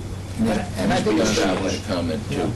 I just have two comments. The first, I don't know why we're really talking about cost effectiveness, since in all other discussions on this commission, we always seem to not want to talk about how much it costs. It doesn't matter how much it costs. As long as it's the right thing to do, we should be doing it. So to say we shouldn't have Askeladd because we've spent X amount of dollars on them, I just sort of have a problem. We're going back. Gina, no, I don't even know how much we spent. Right. I We do haven't know- spent anything. How much the labs have spent. How much But is the that labs really have relevant spent? to the future? I mean, if we're going to look at anything with regard to cost, shouldn't it be how much Askeladd is and how much FQS is, since they're really the only two that can submit to the FBI? Well, there may be other costs. I mean, I take a look at the most effective and rigorous kind of analysis and look at the kinds of things that NYPD has done. But I guess it's in- not in- where in we should be. Is responding. it a cost issue, or is it, should we invite these people to come to talk to us and see what they're offering? It's all going to be ISO plus or minus something, and, see what's out there, as opposed to, do we really need a subcommittee of a subcommittee? We kind of know what the accrediting bodies who are out there, and that only two can submit to NDIS. So we're pretty limited with regard to that. Well, I'm really thinking about having a working group. Maybe that's a better, more neutral term. How's that? A working group that actually looks into it. I don't know how we can't consider we need to know how much the labs have spent on this. We need to have an idea of how much it costs. I'm not retreating from that for an instant. I mean, you have to. There's limited budgets. Right now, all we have on the table is, should we create a subcommittee of Dr. Cheney's subcommittee to look at the accreditation bodies and the scope of their work for New York State? Yes. I'm going to vote against it, but I need Barry to understand that I don't think we need a subcommittee. First of all, I don't want to be on it, okay, on enough freaking committees. Well, put Murphy on it. No, he's retiring. I'm interested in being on this. I think that I want to add, if I could interrupt you for a second, which I know is maybe more difficult than interrupting Mr. Schechter, is that the connection between the Veeder case, and I don't want to beat the dead horse here, but the Veeder case and Askeladd's finding out or not finding out about what's going on in Veeder really is unrelated. The New York State Police Crime Lab notified me, as the district attorney who's responsible for the case in which Veeder was responsible, immediately. So I knew within 24 hours of a problem in the cases in which Peter was the analyst. I didn't care whether ASCLAD was notified, not notified, did an evaluation, didn't do an evaluation, was called or not called. I got a direct call from Chief of Counsel at the State Police about what was going on with Peter, and we met immediately with the analysts and the other people that were relevant and notified Defense Counsel within 24 more hours. So within 2 days, everybody knew everything there was to know, at least as far as we could tell, and we scheduled hearings. So I'm not sure that what further inquiry we may have or further rules and regs or resolutions or whatever we may impose on any of these bodies is going to have anything to do with cases like Peter or making them any better. I mean, if the DA and a crime lab have a relationship like they should have, I think then the system is functioning, and as Fitz and I created back in 2006 or 2007, the lab directors tell DAs that there are parties going on in their labs and defense attorneys are known because DAs know about it. We don't have situations like Kathleen Rice's failure to find out what's going on in a county lab where she's the county district attorney. I find it hard to believe that a county DA can't know what's going on in her own crime lab. I mean, this is the New York State Police crime lab I'm talking about. I'm the Saratoga County DA. The state police crime lab is not even in my county. It's a state lab, and I'm a county DA that is in Saratoga, a different county. So this whole issue, I think, using Peter as an example is not really, to me, relevant. Getting back to Barry's motion, what I would suggest as an alternative, I don't want to delegate this to somebody, some working group. I want to be involved in it, and I think we all should, all 14 of us should be involved in it. And what would be wrong with each individual member periodically, either next meeting or periodically in the future, saying, look, here's my idea how to improve ASCLAD lab. Let's vote it up or down, whatever the suggestion is, and if it's voted up, then Commissioner Byrne send a letter to ASCLAD Lab. This is a non-binding, recommendation from the Committee on Forensic Science on how you can do your job better, and they can accept it or not. Right. If they continually don't accept what we as a majority feel are reasonable recommendations, then we review this issue. It just seems to me that and I don't have any problem, Barry, with the financial aspect. You want to know how much money's being spent. I mean, any taxpayer should be able to. We have to know how much money, but if it's better to put this, and I really leave it in Dr. Jenny's hands, as a working group of the Quality Assurance Subcommittee, and whoever wants to be on it should be on it, but it should be an ongoing group that gets answers back from ASCLAD Lab about the questions that we've been asking them, and as a result of this dialogue, they say that they're going to come back with some different kinds of procedures, and that would be good to know, but it can't just be, we have a lot of business that we do in these meetings, and as you can see from this discussion, and Sean's looking at his watch, understandably, we're going to get through this. We're never going to be able to do this. So in order to have this kind of, real ventilation, I think we need to have a working group, that may be the best term, of a quality assurance subcommittee that does this. And Jim, the problem is not that once the specific wrongdoing of Veeder is brought to the attention of the district attorney or the crime lab directors, that people do something about it. The issue is if he was literally unable to do these methods and was faking it for many, many years, and got a decade, and got past all these ASCLAD inspectors during accreditation, that's the problem. The problem is it never should have come to the sad situation that it did. That's the issue. Dr. Corrado and then Ms. Bianchi, and then we're going to have to shut down the discussion. I would just like to say that I'm also against the working group, mostly because I don't feel that the QA subcommittee is really functioning appropriately in the first place. My understanding from a few of the quality assurance managers that I've talked to about those meetings is they don't feel like their information that they're expressing is being heard or is being listened to. And I think when you have something as contentious as these issues end up being in this room, I really think, as Mr. Fitzpatrick said, it should be discussed at this room. I don't think that working group is the proper place to make these kind of decisions and to look into it. I mean, this is something that this commission is going to vote on. We should be the ones that are researching it. Ms. Bianchi? Yeah, I just wanted to point out that if 7 people or more commission members wanted to be on that committee, it would be a commission meeting, so we couldn't have more than 7 people, so we'd have to be having a commission meeting. Correct, but if every... Committee on Quality Assurance to look into AskGlad Labs and other accreditation bodies to see which would be in the best service of the laboratories of the state of New York. We've had discussion. All those in favor of the motion to create this working group of the Quality Subcommittee, please indicate by raising your hands.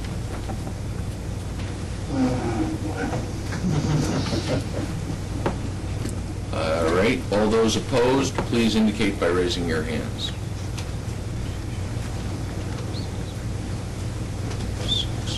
Abstaining? I think I counted 3, 7 is what I think I counted. Did you get Dr. Willie? So you were opposed? I voted opposed. 3, 8, and 1? 3, 8, it has to be 3, 8, and 1. Okay, so the motion does not pass, 3, 8, 1. Next item on the agenda is a letter dated May 10th, 2011 from Mr. Scheck, Mr. Neufeld, and Mr. Schechter requesting documentation from AskGlad Labs, requesting this commission to ask for documentation by AskGlad Lab of accreditation expenditures from New York State Forensic Laboratories. That's been largely discussed already. It was a matter of the give and take at the February meeting with representatives of AskGlad Lab. Actually, Mr. Scheck, in the time since this all came up, we were able to actually look at the videotape of the last meeting. And what Mr. Keaton said verbatim was, let me back up and read your question back. Your question was how much money we have spent here in New York State on AskGlad Lab accreditation. Ralph, you said it was available and you can produce that. Is that right? His response was, it would not be an easy task because we keep invoices and payments in each individual's laboratory's case folders based upon their year and assessment. So if it was necessary to go back and reproduce that for whatever period of time you needed, we could from the year we were computerized. Prior to that, no. And you said, what year were you computerized? And he said 2000. I would suggest, well, I agree with the Commission's knowledge of what's been spent to date on accreditation, and I would add to that purchase of proficiency testing materials as an integral part of accreditation is valuable information. Since we have no authority over AskGlad Lab, that by asking the individual laboratories for that information for some period of time, I don't think it has to be back to the inception in 1995, so that records would be current and records, because it's going to have increased over time, because cost is going to have increased, the number of accreditations is going to have increased.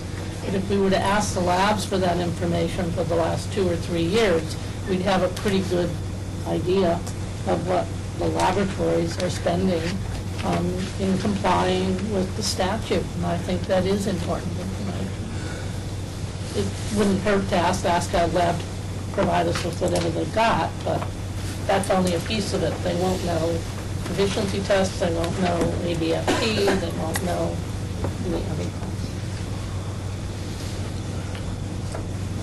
Further discussion? So I would accept that as a friendly amendment and ask that we get both sets of data. Do you want to make a motion, Mr. Scheck, please? Yeah, I would make a motion that we get from AskGlad Lab what they said they could provide us, which is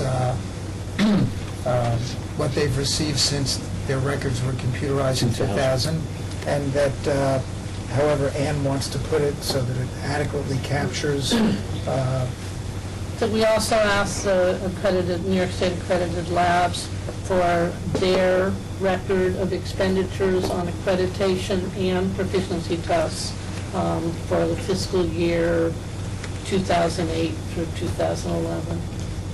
I would like to just add, the only thing I would say about that is you might want to expand it because, you know, if it's on a 5-year cycle, the inspection is more expensive than the annual fee. So there's an annual fee and there's an inspection fee. So if you don't include 5 years, you're going to miss that So let's inspection do fee. 5 years, if that's what... Back to 2006 to 2011. We have a motion by Mr. Schechter. We have a second? Second.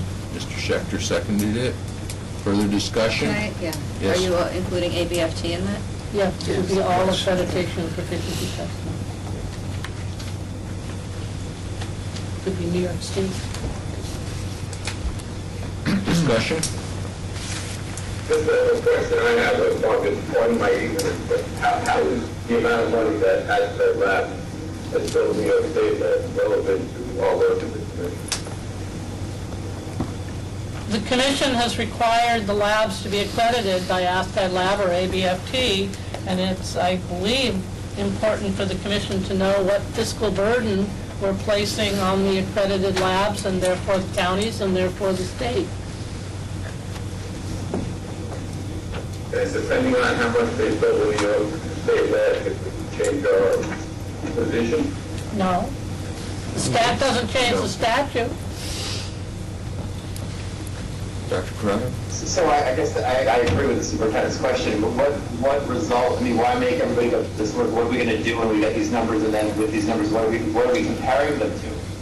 Well, it would give, first of all, we have to know how much we spend on the process of review and accreditation, because we do... We're not spending anything, it's the labs that are spending the money. Well, how much the labs are spending, so that we have an idea of what might be a cost-effective alternative if there is one, or how one can be The devised. labs are telling us that, has any lab come forward saying that this is an undue burden, or our price is too high, or, I mean, where are we getting a basis for this?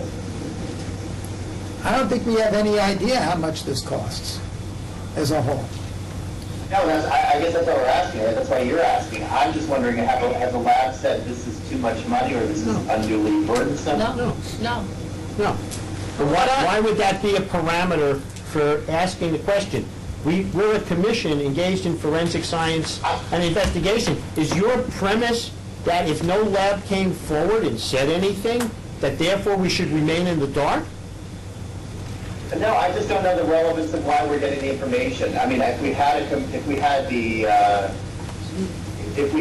10 different corporations that provided the service, and we had a choice of how much each corporation could do the service for, and we were doing an actual cost analysis that would be effective in terms of efficiency, I would say, yeah. But if we have little to no alternative, I just don't, and I just don't understand why we're doing this. District Fitzpatrick. I move the issue. It's public money, it's public expenditure. Barry wants to know, he's a member of this commission. If he was just Joe Blow, a taxpayer, he has a right to know. So I agree with the questions regarding relevancy, but if Barry wants to know, he has a right to know. And I just would like to point out that ASCAD Lab is, I believe, a nonprofit organization. I don't know if ABFT is, but I just want that on the record because it might be relevant down the road. Okay. All those in favor of asking ASCLD Lab and ABFT how much they were provided in terms of revenues from laboratories accredited in New York State from 2006 to 2011? No. And asking the laboratories what they have spent. So in asking them how much they've been provided since 2000, which is how far back? They say they have the available, and then we look at 2006 to 2011 among ourselves. Right, for the labs. For the labs. From the labs directly. All those in favor of asking for that financial disclosure, please indicate by raising your hands.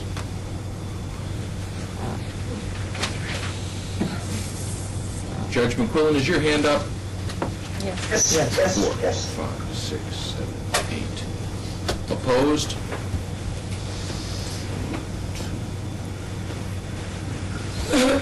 Eight, 3, abstained. 8, 3, 1, motion passes. Gina, myself, and the superintendent.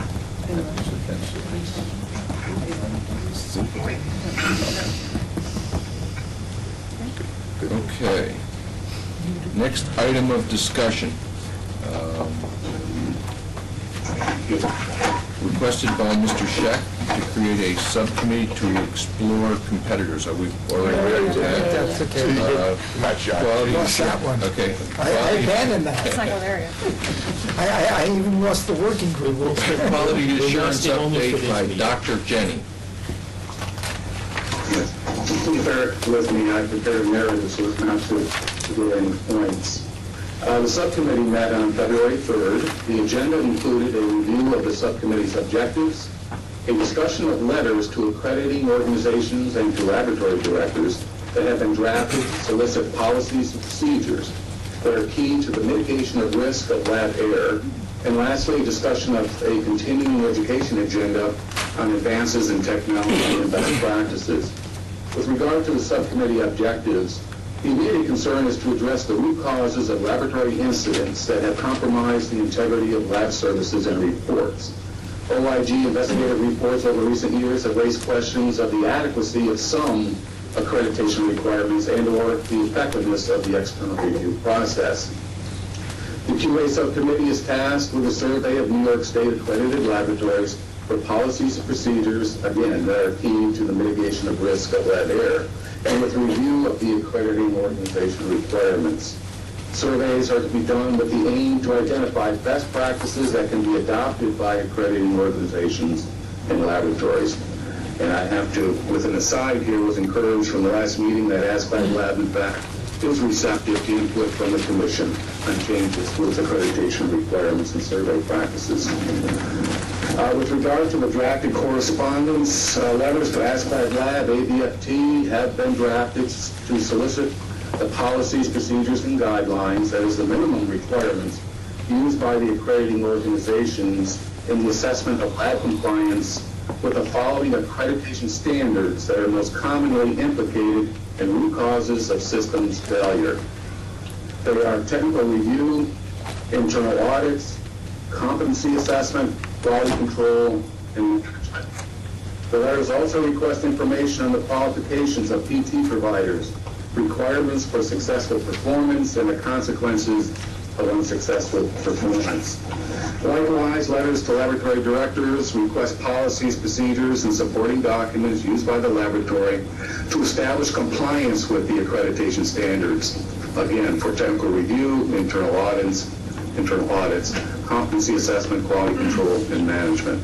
The objective of the exercise, as expressed in the letter, is to assess the current state of practice among New York State accredited laboratories and to propose opportunities for improvement where they exist. The next step, subsequent to the drafting of the letters, the CFS prepared questions for discussion with ASCLD Lab leadership at its March 2011 meeting, so those letters have been withheld until we heard that presentation and until, in fact, we have the discussion that we're having today. The subcommittee proposes to move ahead as planned, and that is to deliver the letters. The final draft will be distributed to subcommittee members for comment and subsequently delivered to AOs and lab directors.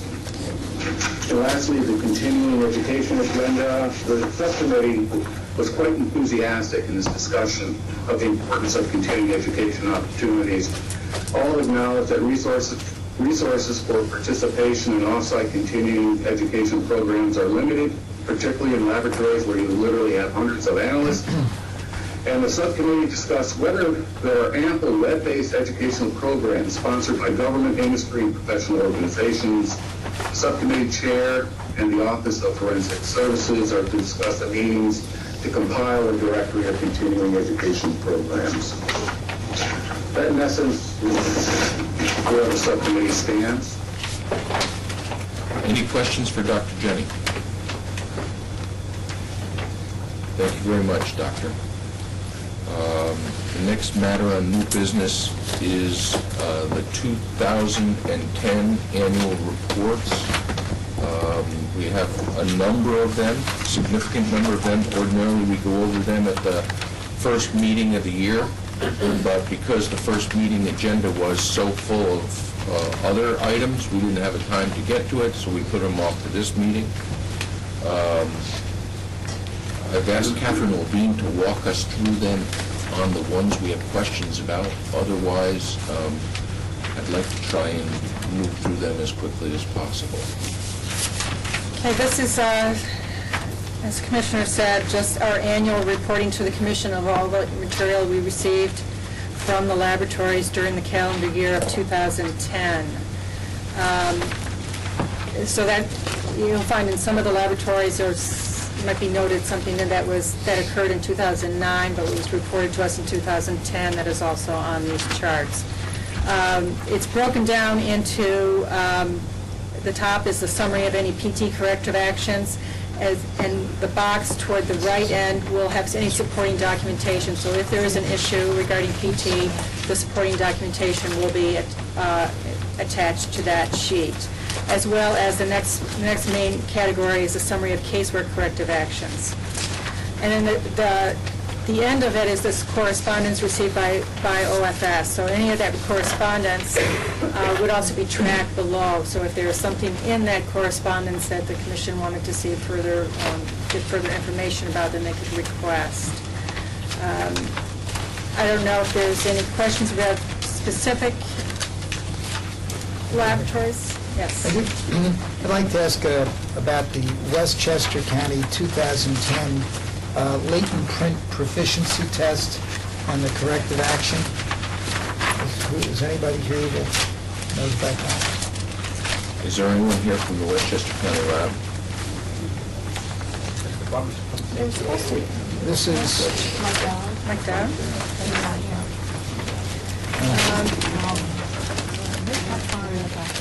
This is the one that... They're in alphabetical order, so... Yeah. The reason I ask is that this was one where there was a proficiency test, and the analyst failed to identify a print, right? And this is somehow characterized, I guess, as not as not as serious an error as falsely making a false positive, right? It's a failure to identify, or maybe we'll call it a false negative. I must say that from a law enforcement point of view, I'm very disturbed by that, because I think that it's just as important. Yeah, Barry, you said that in the 10 years I've known you. You're right. And the next thing that happened here is that there was then, this also was something that, if I understand it correctly, arose, well, there was then, they did a re-examination, and the question I really have is, they went and did a re-examination of this person's work, right? See if their results were correct. And my question is, when they did the re-examination of the person's work, did the re-examiner take a look at the prints in question? They actually go back and look at the prints, knowing what the calls were already by the examiner, as opposed to getting a sampling of that person's work, getting the latents and getting the knowns without knowing what the calls are, and then redoing them de novo, so to speak, to see what results would be.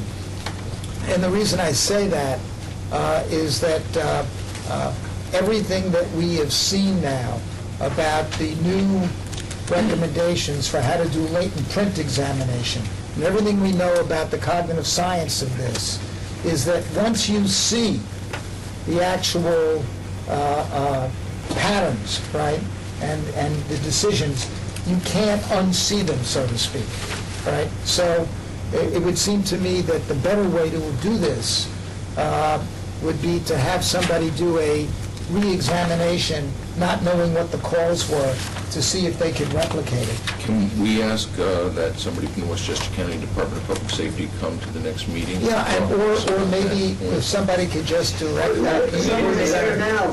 Oh, he's in office. Oh, I'm sorry, I didn't realize. We didn't see you. Could you tell? Sergeant Tower. We still don't see him. I announced when I stood up that I was here. No, we missed you. Do you know how this was done? When the letter of inquiry came from the ASCLD Lab Proficiency Review Committee, I was actually involved in attending the root cause analysis training that DCJS put on. And when I got the letter of inquiry from ASCLD Lab, I stepped out of the meeting and I immediately made a phone call to Patty Williams, the Proficiency Review Coordinator for ASCLD Lab. I discussed the issue with Patty on the phone, and there was some information I received from Patty that there were a large number of laboratories that had an issue with that one latent in question. After a brief discussion with Patty Williams, my next phone call was back to the laboratory, and I advised the examiner of the initial corrective action steps I would undertake as part of the corrective action process. I did that to ensure the quality of the work which was being performed in the laboratory. When I got back to the laboratory, one of the steps in the corrective action was to do 100% reanalysis of all of that examiner's work in the 1 year period prior, where comparisons were made. As a laboratory practice, we retain our latent images submitted by our customers within our own case files, along with any 10 print cards that we use for comparison purposes. When those cases are re-examined, copy of the report is in the case file. The next examiner would have access to that report, as well as the records contained within the LIMS. To answer your question, I don't know if they knew. I would assume that if they wanted to know, they could very easily have read the report.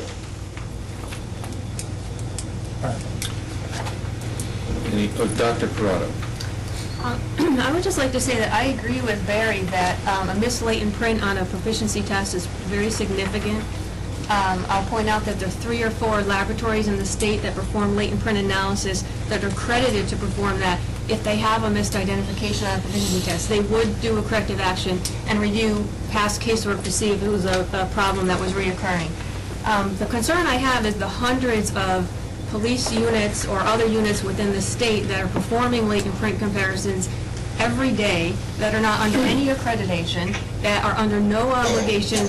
You know, they might be taking voluntary proficiency tests through DCJS or some other means. They may have a missed identification. They're under no obligation to review that. They're under no obligation to retrain their person. They're under no obligation to report it to anybody. And they're under no obligation to review past cases to see if it's something that's occurred in the past. I mean, I think it's great that we have accredited labs that are doing this, but I really think if we want to enhance the forensic science being done in this state, we need to address the issue of non-accredited latent print units in the state. I couldn't agree more, and I was very pleased. I don't know how it went over. I did that Skype presentation to the what was it? We had a latent print working, well, it was a symposium. Right, 2 days symposium, yeah. But all that I'm saying to my colleague in Westchester is that it would have been possible, I take it, to have your second latent print examiner look at the calls that the first person, the casework, without knowing what the results were, and just to do it, some number of them from scratch, right?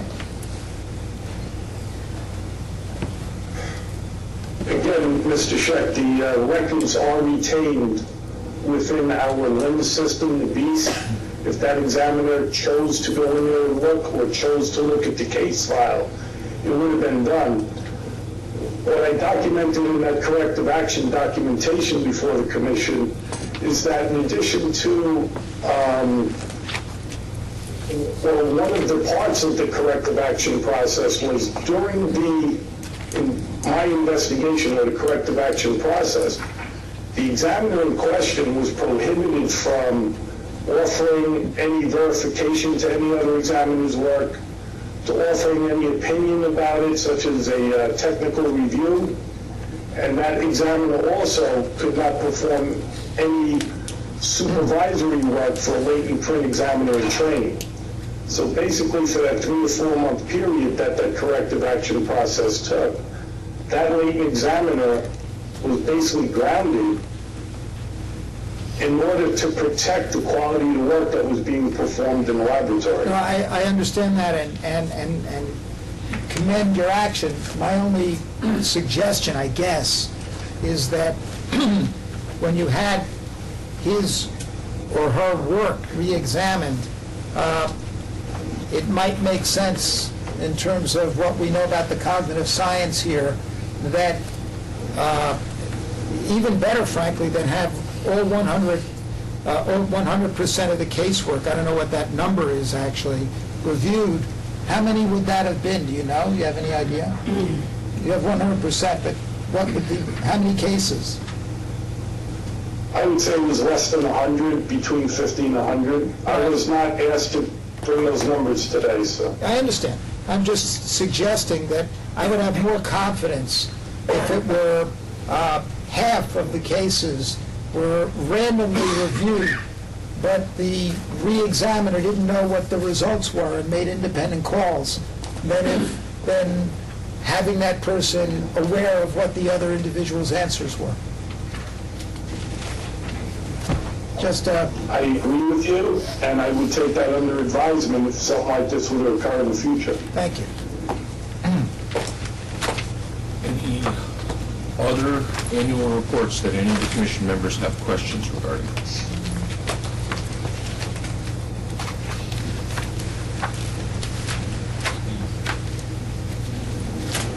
Well, just as a general matter, and this is really for Bill and Jim, we noticed a number of these where corrective actions were taken and district attorneys were notified.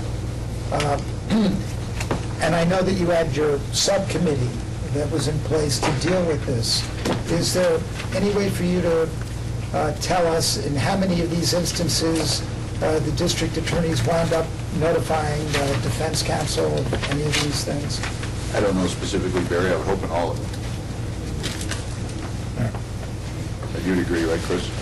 I can speak to the NYPD cases where we notified defense attorneys when, from the point in time we heard the information, if there was a trial, we would notify them in the case. Right. How do you do that? You call? Or you send a letter? By letter. We came up with a standard letter for 5 days in my office, and we would send a letter to the defense attorney. That's my impression. I think it might be good when we're making a public record of this, that we somehow, note for our own edification that, it says here DA's notified, and then in turn we could have a record that the defense was notified as well. So, just so, and you know this well, in some instances it took us a tremendously long time to figure out what case the examiner was working on and who the defense attorney was. Sometimes they were long gone, so it wasn't, we found out quickly it was a much more laborious process. Some counties simply had to go to the court records of hundreds of cases to see if they could figure it out. I mean, it was really laborious. Yeah. In some instances where the DA's records, which go by docket number and indictment number, had no cross-reference to laboratory and voucher number. Right, and the minutes should reflect that I think we all agree that this is something that the commission should commend to the attention of the executive and the Office of Court Administration and the laboratories, that we develop a real-time system so that we can make this process less laborious, time-consuming, and do it in one keystroke. It's an important reform. Very big. a very big job and a very important one, though, I think we'd all agree. I mean, I always think it's important to note where we all agree. Before we turn to the chart of external investigations, I'm just going to note two things quickly. The first is, as you all know, the location of the Monroe County Crime Laboratory has been changed, and they had their grand opening on June 16th, so congratulations to the Monroe County Crime Lab. And also, we received a letter of resignation on May 23rd, 2011 from Ranjit Chakraborty. He's resigning from the DNA subcommittee after the fall 2011 meeting. I think he's been on the DNA subcommittee since its inception in 1995. He's been a major contributor over the years, and certainly he will be missed. The next matter is... How do people get substituted back in? I mean, who makes that appointment? The statute designates who gets to nominate which people. If you take a look at 995. Oh, do you happen to know who? I don't. The Commissioner of Health and the Commissioner of DCJS both recommend. But I think he's Health, isn't he? No, I believe Carmody was Health Department. That's what George Carmody is Health, I think. Ranjit, I think, is the Commissioner of I would DCJS. just note that we've just lost 3 of the 7 members of that committee, so it would be a major change. In the last 2 months or 3 months. I have some suggestions for whoever the appointing authority is, of some people that think we can, they serve without pay, right? Yes. Yep. All right, I have some suspects that I think we can persuade to do this who might be helpful. Okay. The next matter then is the chart of external investigations. Catherine? Well, just there's 3 additions, and I think that they will probably be discussed further in executive session. Right. So it's just updated for your, just to keep it current. All right, and then moving on to old business. At an earlier meeting, Mr. Scheck had brought up NFPA, National Fire Protection Association, Rule number 921, a guide for fire and explosion investigations, and recommended its use to, I remember one of the labs appearing before the Monroe County Lab.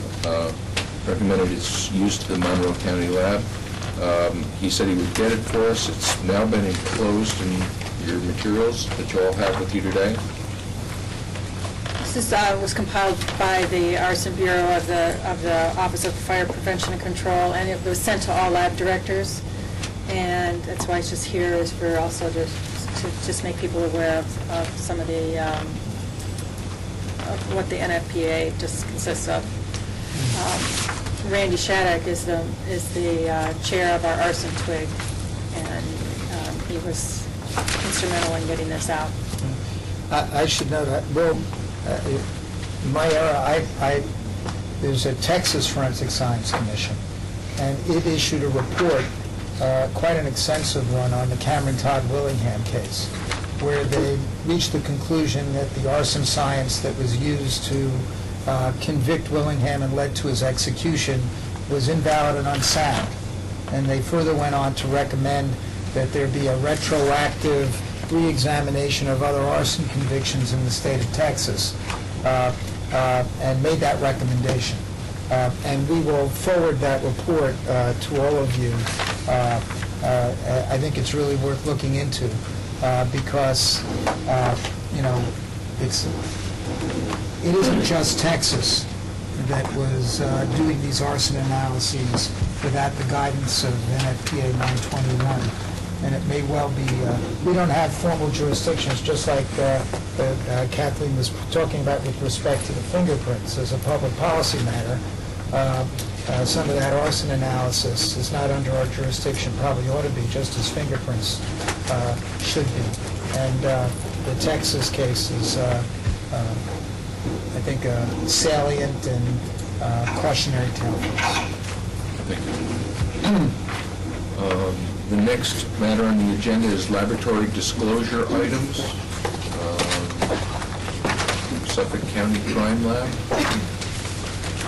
We have Bob Jenna. Bob Jenna and Joe yeah, Lottie. Aldi. And this issue was presented to the DNA Subcommittee at their last meeting, May 20th, and they reviewed and had some questions and that, that were answered by the laboratory. It's just being presented here just to keep the commission members in the loop as well. And you have the information in front of you. It's regarding 2 DNA samples that were switched during a step in the application process. Any specific questions can be addressed to Joe Baldi or Bob Jenna.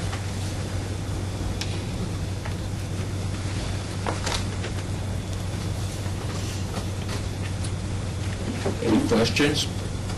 Albany? Thank you, gentlemen. And that closes the public part of the section, the public part of the meeting. I'd like to have a motion to go into executive session. Motion, so moved. Mr. Schechter, seconded by Ms. Dr. Corrado. All in favor? Go into executive session for a few minutes.